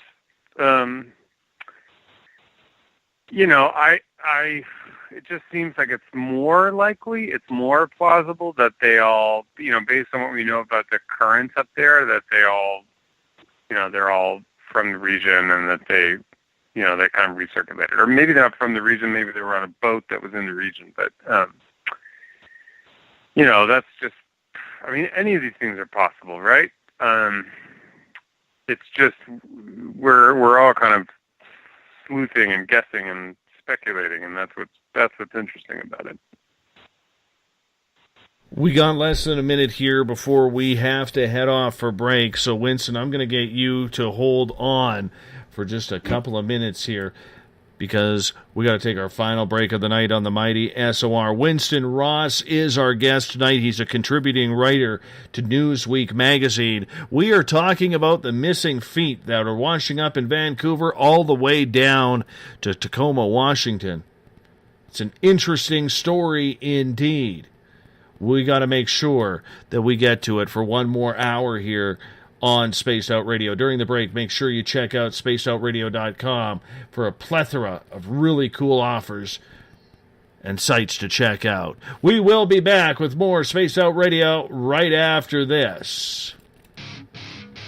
The SOR Sightlines is a place for you to find answers to your strange experiences. Hi there, this is Mike Schmidt. If you have had an encounter with ghosts, UFOs, Bigfoot, ETs, or anything else that doesn't make sense, head to spacedoutradio.com and file a Sightlines report. All information you give is 100% confidential, and I will personally help you find the answers you need. SOR Sightlines, your answers are a click away. Have you got your Cosmic Passport? If you need one, tune in to Cosmic Passport on Spaced Out Weekend. This is Elizabeth Anglin, ET experiencer, spirit medium, and host of Cosmic Passport. Each weekend I'll be bringing you interviews and support from other paranormal experiencers, and the best in intuitive spiritual guidance from across the globe. It's all happening starting at 9 p.m. Pacific Time, midnight Eastern, on spacedoutradio.com. Hi there, I'm Butch Witkowski, lead investigator with U4 Cop. On the final Monday of every month, you can listen to me and host Dave Scott on Spaced Out Radio's Strange Days. We're going to get to the heart of the matter when it comes to what's happening out there. People are seeing and experiencing things from ET contact to Bigfoot, and I want to hear about it. Your experiences are what we investigators need to help solve these unknown mysteries. So tune in at spacedoutradio.com to the final Monday of every month from Butch Witkowski's Strange Days. Visit purpleplates.com today. For over 40 years, the Purple Energy Plates have been delivering amazing results for their many customers. Inspired by the great genius Nikola Tesla, the harmony, healing, and energetic effects of the plates have proven over and over to be beneficial and often miraculous to thousands of customers. With their money-back guarantee and the many benefits, how can you afford not to get one? Check their site for daily specials and choose from their many energy products. You won't be sorry. Visit them today at purpleplates.com for mind, body, and spirit. And expect a miracle. This is your medium, Joanna, from Spaced Out Weekend, 2 mediums and a large. I would love it if you would come and join us with host James Tyson every other Sunday on Spaced Out Weekend. Together, we will take your calls and your questions live. Our goal is to provide you with a positive outlook on deep questions that you may have. Questions regarding love, relationships, money, or whatever else is on your mind. Come and check us out at spacedoutradio.com. This is Eric Markham, news editor for the Spaced Out Radio's The Encounter Online. We have put together a great team of writers and journalists from all over the world to bring you top-quality paranormal stories. From alien encounters to the latest conspiracies, you won't find any of that fake news here. True stories and top-notch reporting as we look to bring these experiences to the mainstream. The Encounter Online, only at spacedoutradio.com. Patrolling the Pacific Northwest, we are always on the lookout for the strange and unassuming stories that real people are experiencing. Hi, I'm Vincent Zunza from Pacific North Weird. Me and Alexandra Sullivan have teamed to bring to you those odd stories that never seem to make it into the mainstream. Stories so weird that will leave you scratching your head wondering, is this real? It's as real as it gets with Pacific North Weird. You can watch our videos right here at spacedoutradio.com.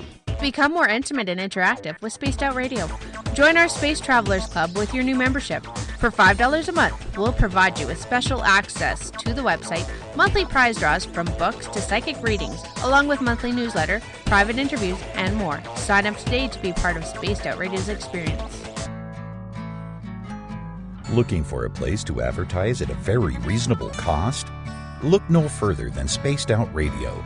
SpacedOutRadio.com has an advertising tab that you can click to check out our daily, weekly, and monthly packages to play on the radio, or our website including social media. From commercial spots to banners, we have it all. Check out our competitive pricing today. Don't have time to listen to Spaced Out Radio live? Wherever you are, the car, the office, the shower, or even if you're traveling, we're right here for you.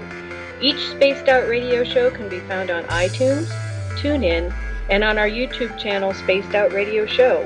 It's the perfect way for you to catch up on our shows. For more information, just head over to our website, spacedoutradio.com, and tune in to us today.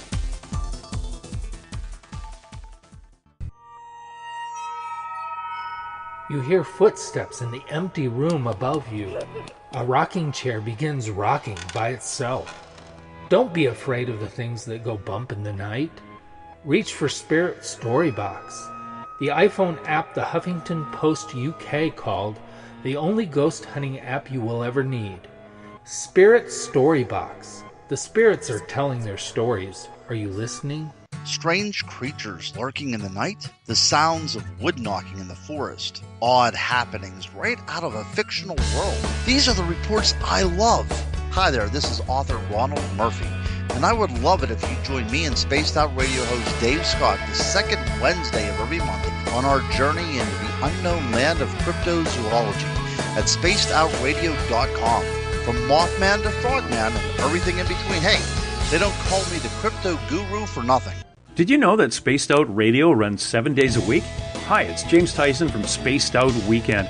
Every Saturday and Sunday night, starting at 9 p.m. Pacific, midnight Eastern, you can join me and my guests for some great chatter about what's going on out in the universe, or even in that dark part of the basement you really don't want to go back into. Well, let's find the answers to your experiences together. So come on up to Uncle Jimbo's cabin on the weekend. For more information, look us up at spacedoutradio.com. The views and opinions expressed by tonight's guest and topic of discussion do not necessarily represent the official policy or position of Spaced Out Radio, Spaced Out Weekend, Spaced Out Radio Limited, its hosts, syndicated carriers, or anyone associated with this broadcast. You're listening to Spaced Out Radio with Dave Scott. Follow Dave on Twitter at Spaced Out Radio and hashtag Spaced Out Radio, and on Facebook, Spaced Out Radio Show. Now, back to the program. A child grew up too fast, went running wild. Now we don't know who to pray to anymore. Welcome back to the final hour of Spaced Out Radio tonight. I am your host, Dave Scott. Good to have you along for the ride with us. Tomorrow night on the program, we get back into the extraterrestrial realm. I know they're going to be loving this down in Florida because it's party night, the first Friday night of the month at KJ Gandy's house. Our Keith Andrews will be back. The ET Connection, the first Friday of every month as we talk everything extraterrestrial with Keith, starting at 9 p.m. Pacific, midnight Eastern Time at spacedoutradio.com. Hey, we want to welcome in everyone listening in Noonan, Georgia on WQEE 99 Rock the Key. Good to have you with us. If you are enjoying the late night with us, thank you so much. In New Orleans on 107.7 FM, the United Public Radio Network. We are also spread across 160 countries around the world. We're live in Las Vegas on Renegade Talk Radio. Down in Arkansas, Joe Roop has us cranked up on KTLK, the Fringe FM. And if you're listening in on Revolution Radio, remember the Double R Machine is a donation station financed by you, the valued listener. Head on over to freedomslips.com and donate today. Got a little tongue-tied there. Joe Allgaier has set the password for the SOR Space Travelers Club tonight because Bill Cardwell is on the injured reserve. Podiatrist Podiatrist is your password for tonight, so make sure you use it wisely, space travelers, as the password is set each and every night right here on the mighty SOR. If you want to follow us on social media, you can do so on Twitter at Spaced Out Radio. Use the hashtag Spaced Out Radio if you want to connect with me live during the show as well. You can give our Facebook page a like, Spaced Out Radio Show. Tune us in on TuneIn. Download this show and others on iTunes. We're also on RadioGuide.fm, TalkStream Live, Player.fm, and Stitcher. Our website is SpacedOutRadio.com, where we have a plethora of features for you, including joining the SOR Space Travelers Club for as little as $5 a month. Read up on the Encounter online, our news section put together by our editors Everett Thiemer and Eric Markham. And if you head over to Patreon.com, you can support Space Out Radio for as low as $1 a month. Become a patron of SORs today. Winston Ross had to get going. He was a contributing writer for Newsweek magazine covering the story of Vancouver's missing feet. So in hour number 3, we bring in our resident scientist, Eric Markham, to join us. Eric, how you doing, my friend? Hey, doing great. Good to have you here, my friend. You know, this is such an interesting story because there are so many ways that this could go. I was talking to a very good friend of mine who is a member of the Royal Canadian Mounted Police earlier on today. And this person stated to me that they believe there is a killer. They're not sure if it's gang-related or if there's actually a serial killer going on and going around. But it's interesting, the timeline that I read off in hour number 3, that between 2007 2008, there were 8 or 9 of these feet. I'm just going to count them here. 1, 2, 3, 4, 5, 6, 7. Pardon me, 7 feet that washed up between August 20th, 2007 and November 11th, 2008. That is a very, very weird timeline for so many instances just to pop up out of nowhere. Wouldn't you agree with that? Yeah, that seems to be an inordinate amount of feet to have wash up on your beach. It just kind of makes me wonder what the current is like. If these could maybe have been, when was that big Japanese tsunami?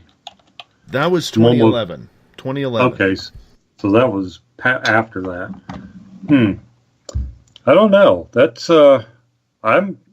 Has anybody ever looked at them and determined whether they were sawed off or did they just rot off? And then, like you said, they rot off, and then the shoe being buoyant, they float up and end up on the beach. Has anybody ever looked into it that far? I think they've tried to. I really do believe that they have tried to, Eric, because you know, they're going to search for everything. There's patterns here. There are patterns. And we can understand that. Most of the shoes were runners. And you know what? This is a dangerous area. Okay? There are huge currents all around. One of the most dangerous areas in the province is where the Pacific Ocean from the Georgia Strait meets up with the Fraser River. And the current around there has capsized boats. People go missing. Let's face it, water is dangerous. If you're on a boat and you fall off, okay, never mind the wildlife, but the currents can take you away very, very quickly. And just when you think you're getting close to shore, something pushes you back out. So it's easy for people to drown. There's been scuba divers who have just not come up because they get caught in the currents as well. And with so many different waterways, obviously water always flows towards the ocean. It's easy to see where this could happen, accidental or not. And the easy answer is accidentally. But for so many of these feet to turn up between Washington State and mainly here in British Columbia, but like Winston said, there's really no reports of this happening anywhere else in the world with as much frequency as this. To me, that just makes me scratch my head a little bit. And then when I have my police officer friend tell me that a lot of officers believe there is a murderer going around, combine that with the history of the Pacific Northwest of serial killers, I don't think that they are doing enough about it to tell the public the truth. What do you think? They're probably just trying to keep it quiet. I'm looking at a current map, and there's a thing called the Alaska Current that it flows to the north along the coast of Vancouver, and it ties in with the California coast.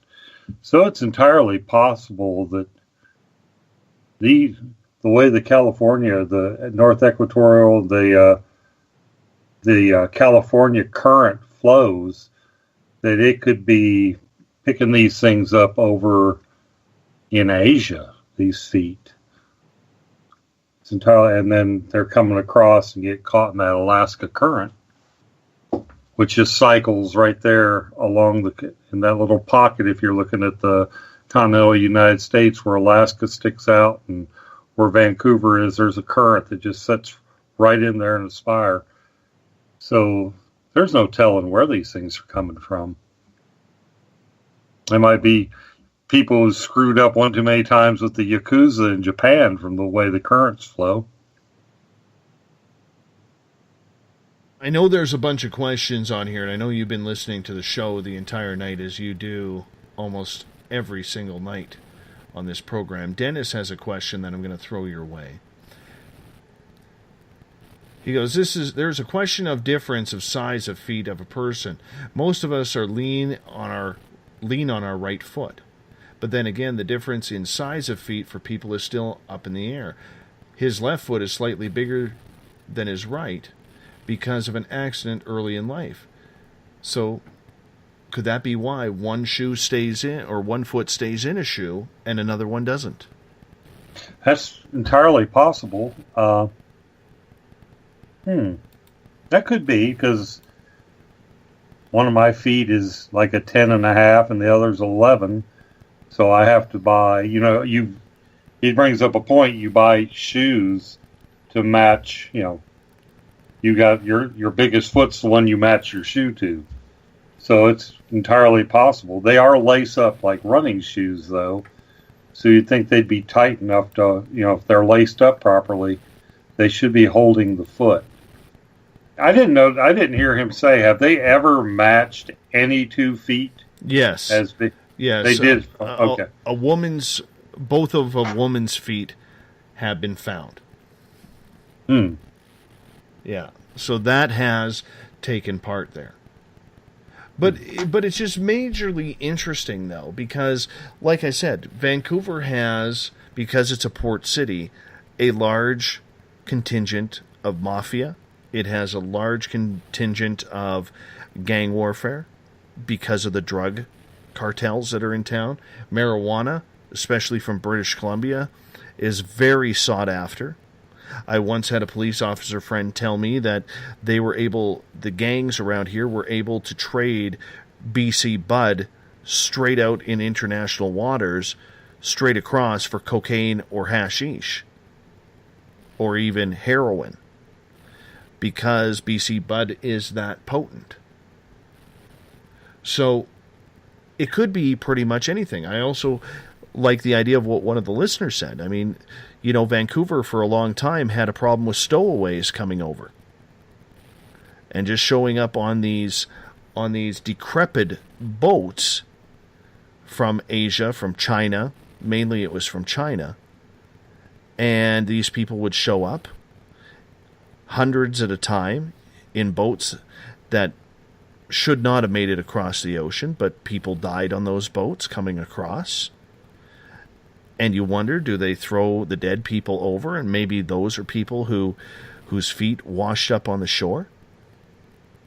So there are a lot of plausible reasons as to why this has happened. But it just seems weird. And like I said right in the beginning of hour number 1, a good friend of mine who is a news editor at one of the radio stations in Vancouver, on the record, he'll stick with the police side. Off the record, he is fully convinced that there is a serial killer. But it's one of those things we just don't know. Is there any particular time of year that the shoes show up more often, or more shoe? Is it cyclical, or is it just random? It's cyclical. Has anybody? It is cyclical? Yeah, they've had reports of feet washing up almost in every month. Looking at the reports here of the feet, we have August, February, May, June, November, October, December, January. It looks like March and April and July have skipped. They're the lucky ones, same as September. I was wondering if they ever correlated the feet washing up with maybe some fishing season in Alaska, like king crab season or halibut season or something like that. Well, it might be unfortunate fishermen that got swept. I don't know what the statistics are, but I'm sure every season they lose some. They do lose people off of those fishing, but the trawlers and whatnot. Absolutely. Much is plausible. But the reason why I want to get you on here is because with your science and you're dealing in the health field, you deal a lot with people. You've dealt a lot with dead people. You've sat in on autopsies. You know pretty much everything there is to know about the human body. Decomposition in the water. How long can a body last underwater? A lot of variables there. It depends on how much scavenger activity, water temperature. I mean, in summer, when it's really... And it depends on how deep they go. They don't... You get more decomposition in... it makes sense. You get more decomposition in warmer water. Cooler water, the damage is going to be caused by... For the most part, it's going to be caused by scavengers. They're not going to give up a good meal. I know that even in cold water, the head tends to fall off of a victim, body first. You got that large piece of bone floating on that little neck, and that part rots away first. So a lot of times when you recover a body that's been in the water, there's no head, so you can't identify by dental records unless you're lucky enough to find the head too. Extremities like fingers, stuff like that, tend to go, fall off. So even in the coldest history, a body will last, depending on the water temperature, 3 to 4 months at least if it's cold water. Because I'm not saying they're going to bob up and look like they're just sleeping. They're going to be nasty. But if the water's cold enough, and plus with that Alaska current up there, it probably would keep them. Keep them from going anywhere for at least 3 to 4 months, I would think. But if the head is the first to go, why wouldn't we find any skeletal remains of a skull or even parts of a head? Yeah, I'm surprised, like maybe the jaw. Well, then again, okay, we're finding feet because they're in shoes that float. A skull, once it becomes detached, of course, scavengers, worms, and stuff are going to go in through where the brainstem hooks up. I can't think of the name of that process. That little hole in the back of the skull where the spine goes in, but that's going to get hollowed out, and that plus brain matter rots pretty quick anyway. But once that cavity is empty, of course, as the scavengers eat the brain, dirt and water are going to fill, so the skull is not going to be buoyant. That's part of the reason it falls off. It's heavy and it's on a small stalk of bone. And once the neck muscles start to weaken. That's why it falls off. So it's not something that would normally float anyway. So that's probably why we're not getting any of those. Plus, there's nothing about it, the lower mandible that's going to be buoyant. So those kind of bones are going to probably just settle on the bottom, and then the silt's going to cover them up. I think the reason we're seeing these feet is because, they're in, the sneakers can float. The sponge rubber soles aren't going to get waterlogged because it's a closed cell foam.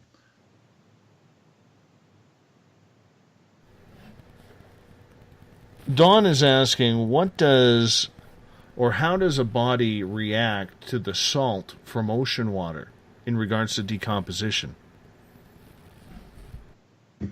That is a good question. I'm not sure, because seawater and blood are roughly the same tonicity. I think it's 0.9%.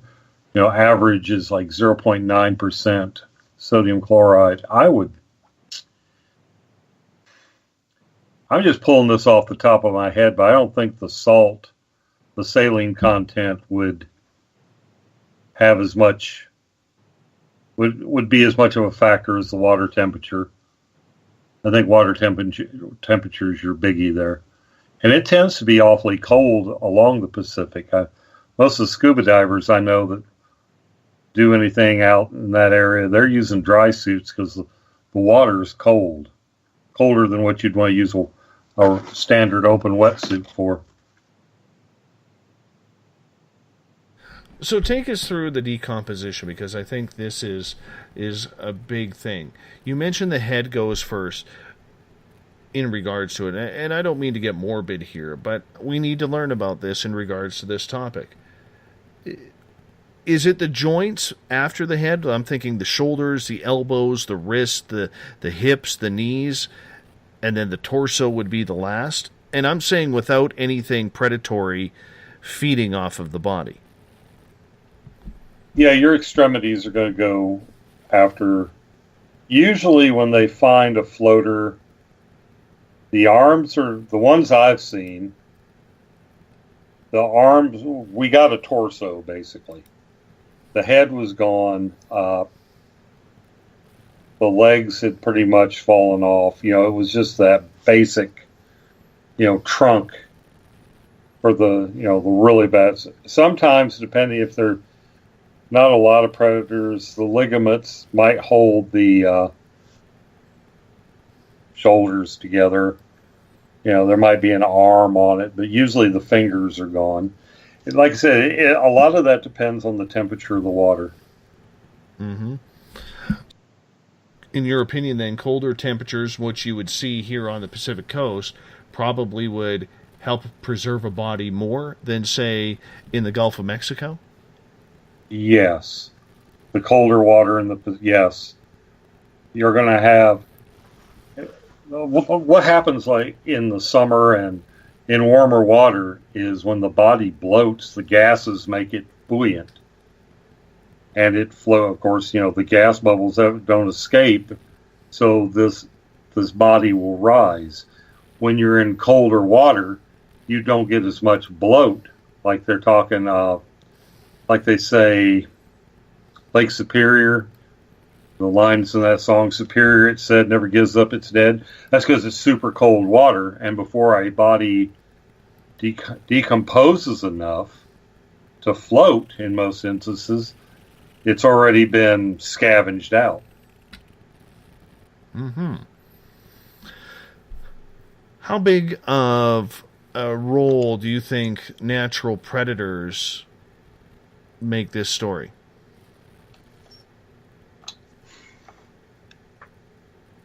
Well, the fact that they're in jogging shoes, that they're in some kind of, they're not wearing like beach shoes, sandals. It makes me think that the common thread is these people are wearing, running shoes. So they're not like, I don't think they're just your average beach combers. I don't know that. I'm sure that predation has something to do, more scavenging than predation. Basically, none of us, I think it was Richard Leakey said the reason humans evolved is they smelled bad and tasted worse. We're not, too many predators' first pick is something to eat unless they're sick or old and can't catch, preferred prey. Even the shark attacks that happen are usually a case of mistaken identity. It's rare that a great white eats a human. It's small consolation. It takes a 40-pound bite out of the middle of your body and decides you don't have good enough fat content and doesn't finish the meal, but you're dead just the same. But it's still a matter of I imagine it's scavengers, hagfish. Oh Lord, what do we got out there? We got hagfish, lampreys. There's octopi. Well, there's this countless bacteria, sea worms. There's so much crabs. Crabs are a biggie. Think about that next time you go to a good crab bake. they're scavengers. So I'm thinking most likely these bodies, I figure these people are being killed, tossed off a boat, and who's ever doing it doesn't realize you've got that Alaska current cycling right there off the coast, going up. So they're tossing these bodies out. The bodies are, they're thinking the scavenger's going to take care of the work for them. And by and large, except for the feet, they do. The feet become detached. The rest of the body, it's either not buoyant because the tissue's been eaten off of it, or it just hasn't gassed up, so it's going to be the lungs are full of water, so it's weighted down, and the feet float off because they got the floaty shoes on them. And let's face it, the way shoes are made today, with runners being so air-light, it's no reason why they aren't floating. They're floating devices. Once separated. That's simple science there. Yeah, you've got they have enough lift or enough buoyancy to take what's left of the foot and bring it up. Mm-hmm. Absolutely. So in your guesstimation, is this just natural science happening, of decomposition, or do you think that there is actually a killer running around? I think that's a bunch of feet. I think there's a killer. I think whether it's one person or it's gang related, or like you said, you've got the triads. I'm sure the Russians are out there. You've got all this organized crime out there. You're right off the water. Anybody who screws up, they get a nice one-way boat ride. And the feet that are floating up are, people either owed their bookie money or screwed somebody on a drug deal or something like that. Mm-hmm. There's a lot of things going on. Let's change topics here for the final half an hour of the show. I think we've been morbid enough. Next, it's your birthday. Well, still here on the West Coast, it's still the preacher's birthday. How's your birthday been? Oh, pretty low-key. I had me a pizza, and I've just pretty much lounged around, being lazy. Not doing a whole lot of everything. Played a lot of guitar, Just messed around, took advantage of not having anywhere to be or anything to do. That's actually sounding like the perfect birthday, my friend. It was. Really does sound like the perfect birthday. I can tell you that. Well, I'll be busy as heck this time next week. Well, in exactly 31 minutes, it is my mother's birthday. She'll be 74. Oh, nice. Yeah, she is a Cinco de Mayo, which is always nice, so I'll have to make sure I make that phone call tomorrow. Yep. Give Mom the Revenge of the 5th. Yeah, she's on Revenge of the 5th, yes. Oh, the Star Wars thing. Will that ever go away? No, I have a feeling it won't. I know. All right.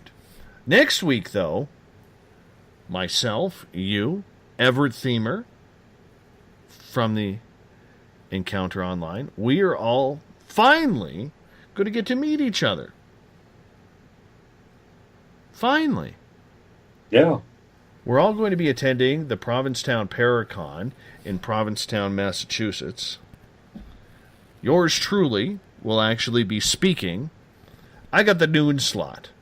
You never want the morning slot at a Paracon. Morning slot is dangerous because you're just starting off and you know, you don't want to be the warm-up gig in case nobody likes you and usually people haven't showed up. So I'm glad I got the noon slot. I'm like third or fourth speaker in to the day. I'm pretty excited about it.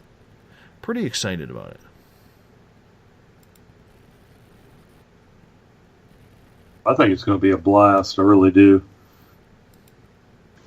It's a power answer right there, preacher. Power answer.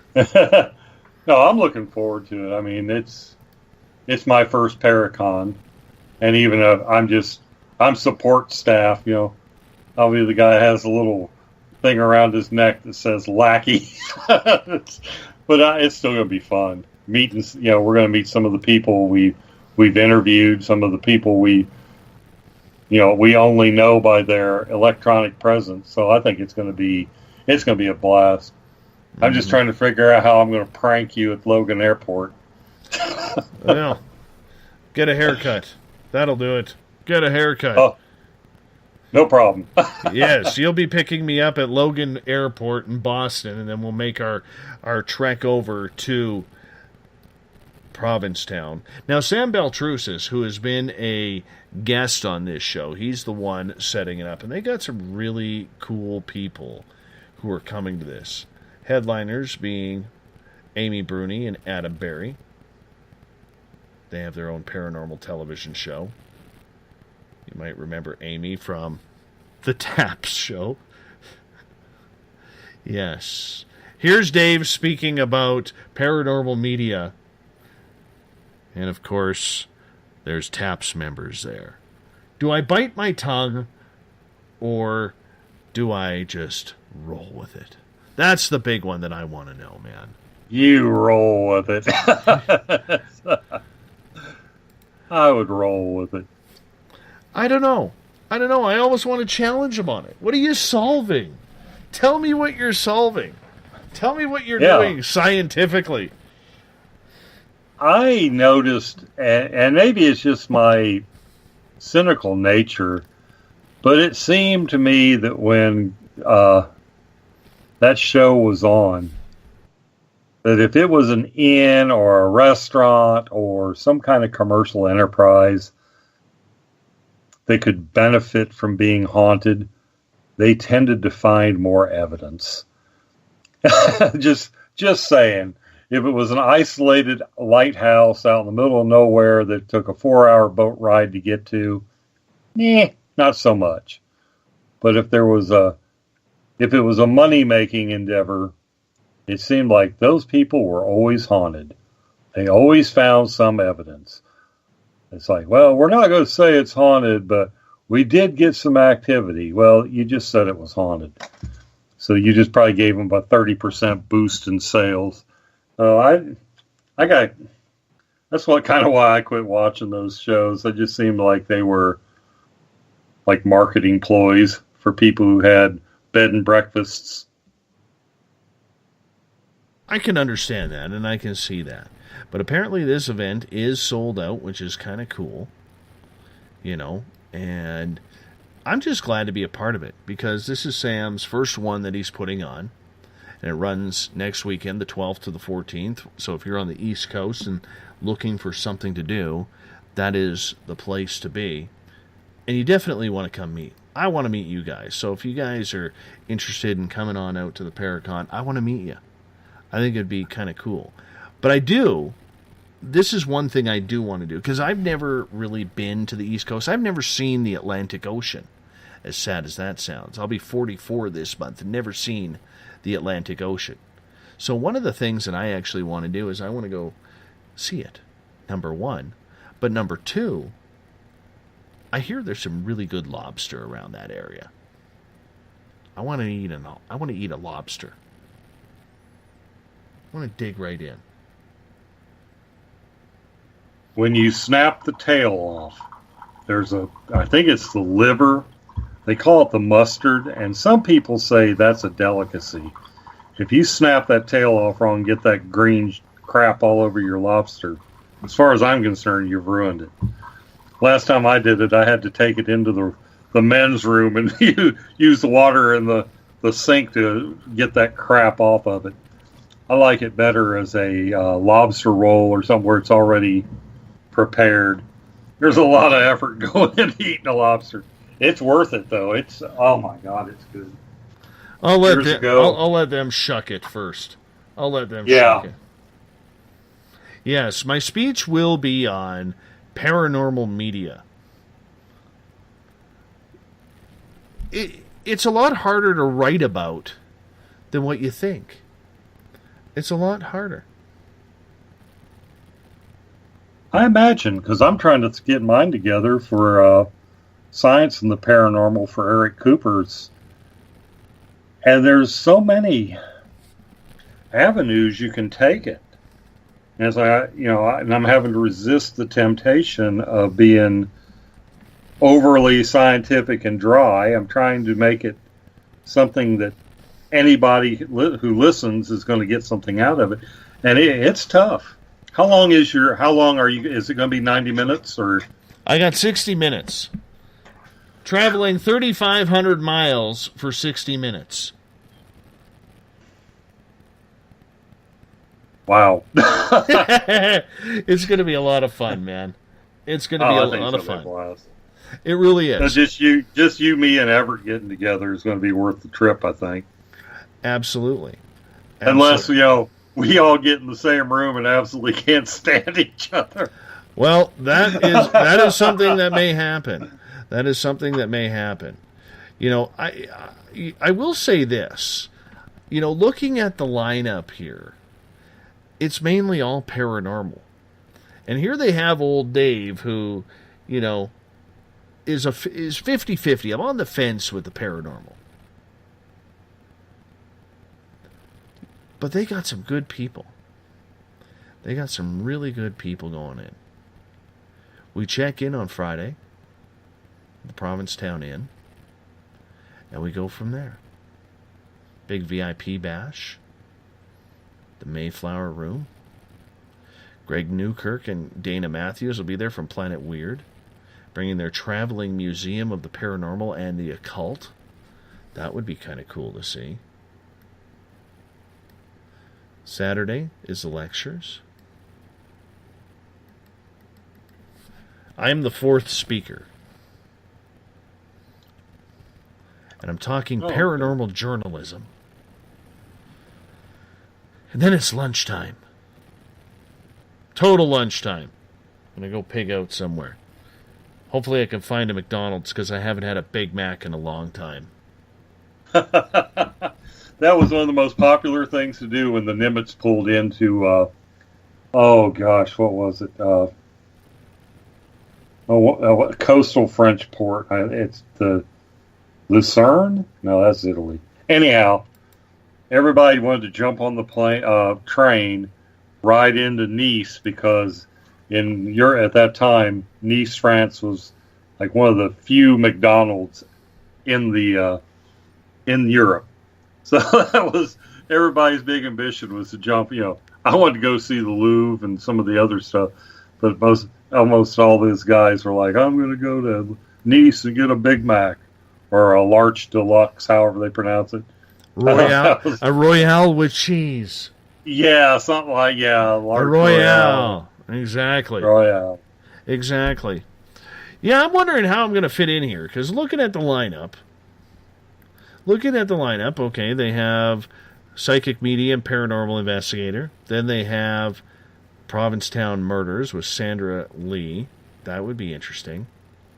New England's Mystical Monsters with Peter Muse. Then myself.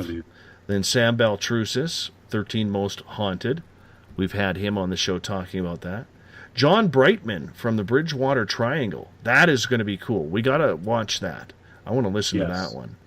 And then Tim Weisberg and Stephanie Burke from Spooky South Coast are going to hop on.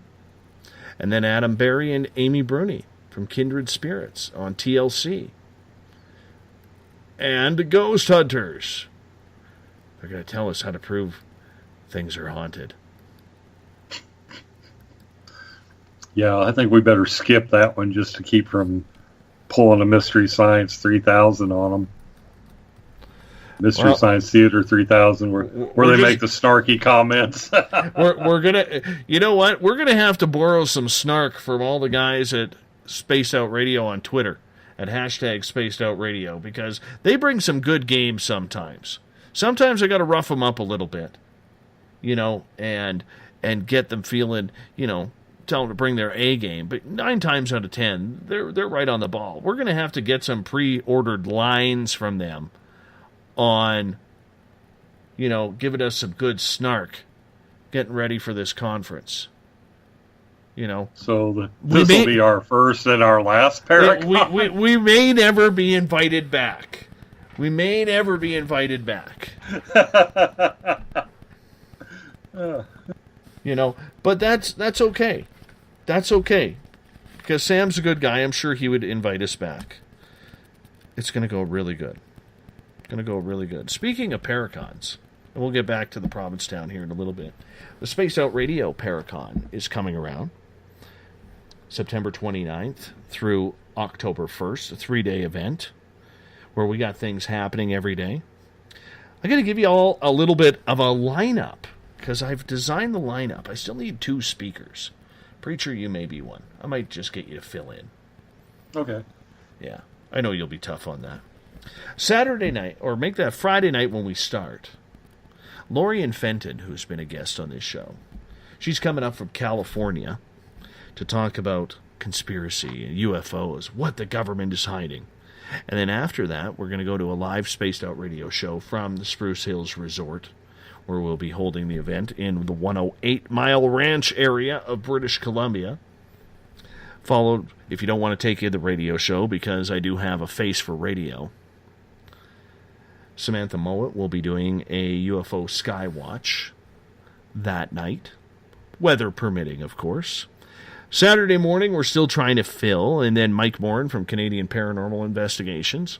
You hear him here on Ghosts of the Great White North. He is going to speak about the paranormal, 10:30 to 11:45, before we have a break for lunch. Then Christina George is coming up from California. You've heard her on this show. A lot of people you've heard on this show. And then we got another break. I got to fill that one in yet. And then the young and talented Elizabeth April, who is going to become a monthly regular on this show, is going to talk about spirituality, communication, channeling from 3:30 to 4:45. Then from 5 o'clock until 7, Miriam Delicato, E.T. Experiencer, is going to be the main speaker of the event. And the reason she is getting that is because her abduction actually happened in the town that I live. So that's going to be really cool. It'll be the only second time in 30 years, almost 30 years since that happened. Only the second time she will be in town to speak about this. Wow. And then we're going to have another live radio show. I think I'll be hosting that night because I think James Tyson is going to be taking part in the museum ghost hunt that night as well. And then Sunday, because this is a 3-day event, Eric Cooper from Forest Moon Paranormal and S4, he is going to be talking about extraterrestrial species from 10 in the morning till 11:15.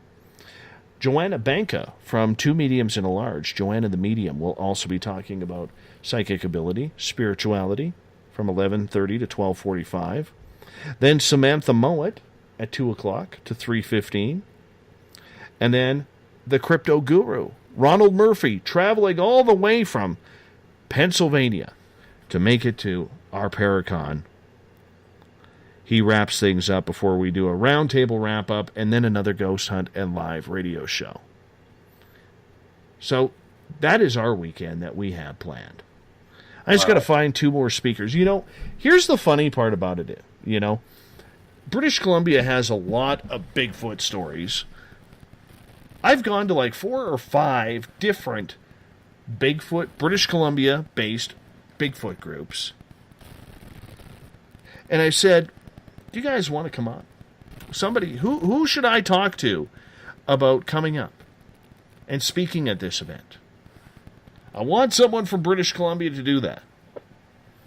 Not a single person has actually inquired. I did this a couple of weeks ago. I don't know whether to take that as insulting or the Bigfoot community in British Columbia is actually kind of aloof. Yeah, you would think they'd jump at the chance to get out and tell their stories. I don't know. That's kind of puzzling. I know. I mean, yes, we have some time. We got like 5 months. But that time will come quick. That time will come quick. Yeah. But the one thing I like about our Paracon is for a first-time event, I'd put it up against some of the big ones. I really would. Now, we may not have the power speakers, as a lot of other ones do. John Porter. If you ever follow us on Twitter at #SpacedOutRadio, John Porter, every show, tries to crack me up. And he just did. He goes, you need 2 speakers? Can they be 2 nameless ghost hunting chicks? That goes to a certain radio show we did a couple of weeks ago where some people think I was a little rough on a couple of ghost hunters involved with taps. I was just asking questions like a good journalist should. But he harasses me over it. He harasses me. Yeah, I've been waiting to get some hate mail over a flat earth guy. We haven't, though. I'll tell you. I know. I have had probably 5 or 6 people from the flat earthers come up to me and say, when are you bringing Daniel back on? When are you bringing him back on? He was fantastic. I think the thing with Daniel is he's passionate about it, but he's a enthusiast and not an authority. I would like to get a hold of somebody who's got some major scientific chops behind their names. I know for a fact that you can get through a PhD program and not have enough sense to crap and rub it in your hair. I mean, I've seen some dumb PhDs, but at least they'll have answers. It won't devolve into a rant about conspiracies and why they're hiding it. They'll say, this illusion is caused by blank, blank, and blank. I think that would be a more interesting show. I want to try and find a scientist or somebody of education, and I'm not insulting Daniel by saying this, but I want to find somebody who has a scientific background, who is a believer of flat Earth. Yeah, I'm sure they're out there. I mean, I had a PhD level microbiologist that was my principal investigator in college who was a creationist. You people think that if you are at that level of scientific, when you have those 3 letters behind your name, you're not religious, you don't have any faith, science is your religion and your God. And I found out that is a popular misconception, or they're the high profile people that have come out that were, godless became the prototype.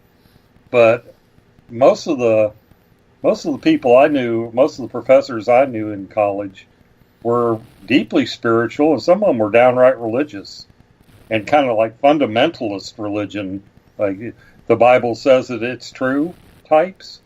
So I'm sure there's somebody out there with that education that's got the flat earth thing summed up.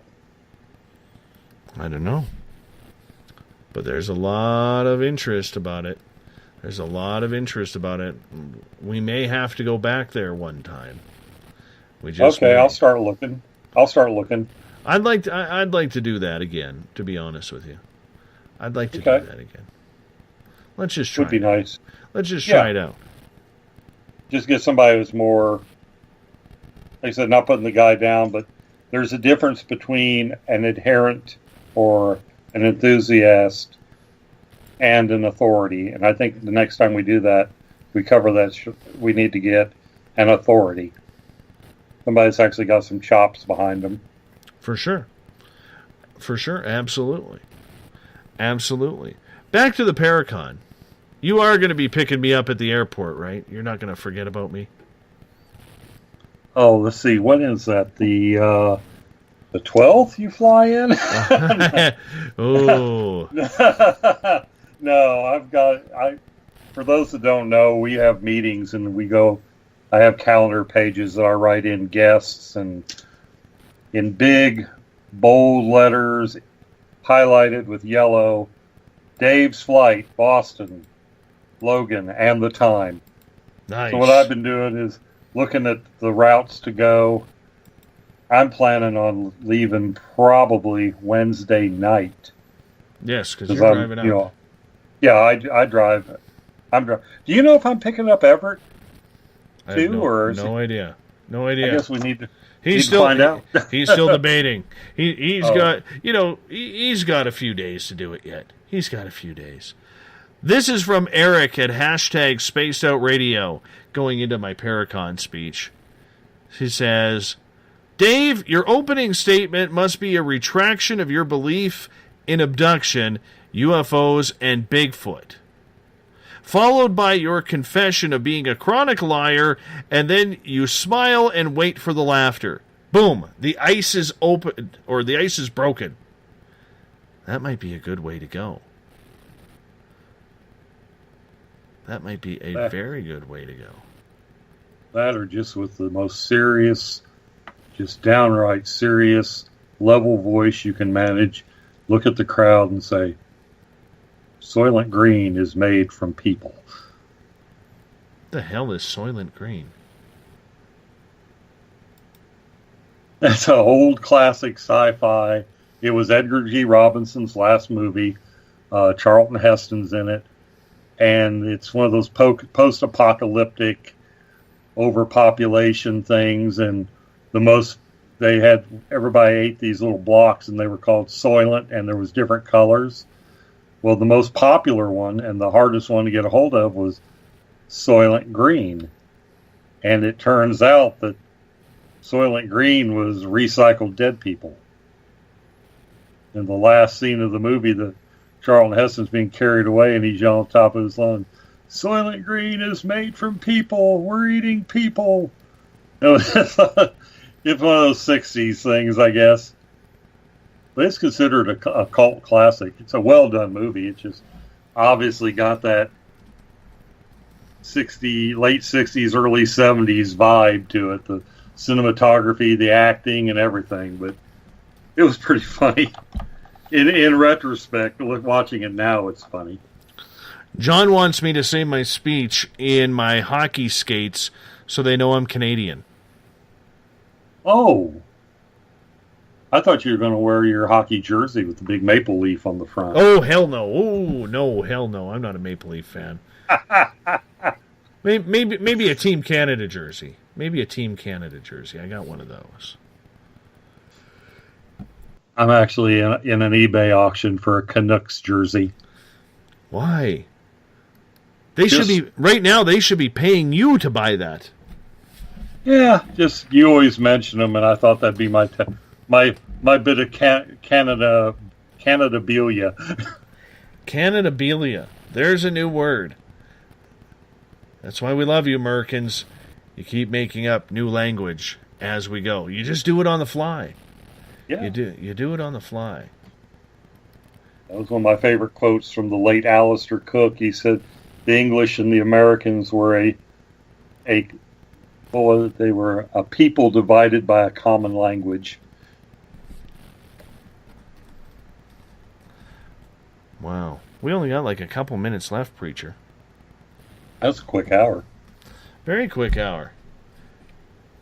You know, I do got to say, as we are growing on Spaced Out Radio, there's a few people I want to thank. And I probably don't do it enough. You know, everybody hears about you. Everybody hears about Everett and James and Elizabeth on the weekend show. But there's a couple people behind the scenes that I do want to mention, you know, just as a big thank you, because we don't really do it that often. Jolene, who does our website, takes care of everything at spacedoutradio.com.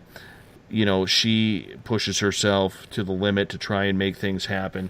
Usually she's waiting for a direction from myself to figure it out, but me being the non-internet kind of guy, even though I know how to use it, I'm sure I'm a little bit of a pain in the ass there.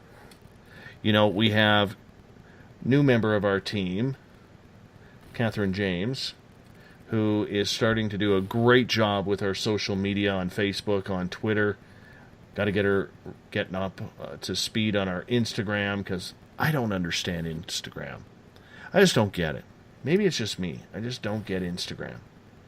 But I want to thank her for doing what she does on a daily basis. Kim Gandy, who has taken over the business side as of last Friday, and she is starting to pound radio stations saying, hey, what do we got to do to get Spaced Out Radio on the air with you guys? And she's getting some really good information about what we need to do to change up this show on the fly, and things are going to be happening. But probably the biggest one that I can say that I don't give enough pub to is Bob Davis.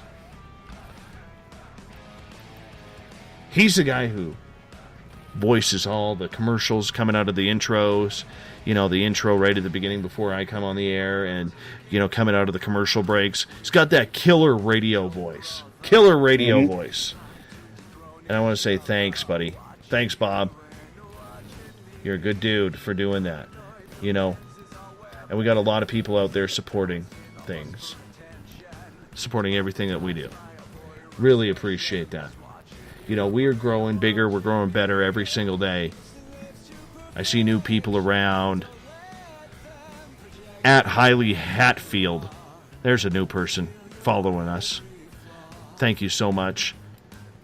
I really do appreciate it. And we're seeing some old faces back, too. Bruce Becker came back. Dominique came back. About time. I like seeing the old faces rejoin the lineup, because that's a lot of fun. Preacher, you hold on for a couple minutes. I got to wrap this thing up, man. It's that time. If you're listening in on the Spaced Out Radio side or terrestrial radio side, you hear Mr. Ron Bumblefoot THAL, our resident guitar god, plays the double B foot, one with frets, the other one fretless. So talented. Little brother is watching, is cranked in the background. Bumblefoot is the official music of Spaced Out Radio. He brings us in and takes us home every single night on this program. Tomorrow night on the show, our Keith Andrews is back. The ET Connection. It happens the first Friday of every month. It's always a great pleasure to have Keith back on the air. We'll find some topic to talk about. Him and I really never know up until about 10 minutes before showtime what we're going to do, and then we just absolutely wing it. I forgot to mention Dennis Koch as well. Dennis is always tweeting out our stuff, putting it all over Facebook. Dennis, you have no idea how much I appreciate that. Thank you for doing that. And for all of you who share this show, take the time. It's because of you guys that we are getting bigger and better every single night. I'll keep trying to bring my best product. You guys keep showing up, and let's own the night together. At Spaced Out Radio, we own the night. SpacedOutRadio.com is our website. Make sure you check it out. Thanks to everyone in the chat rooms hanging out with me tonight. You guys make it so much fun. Even you, Mr. Skeptic, even you make it fun. Mr. Bumblefoot, take us home. Good night.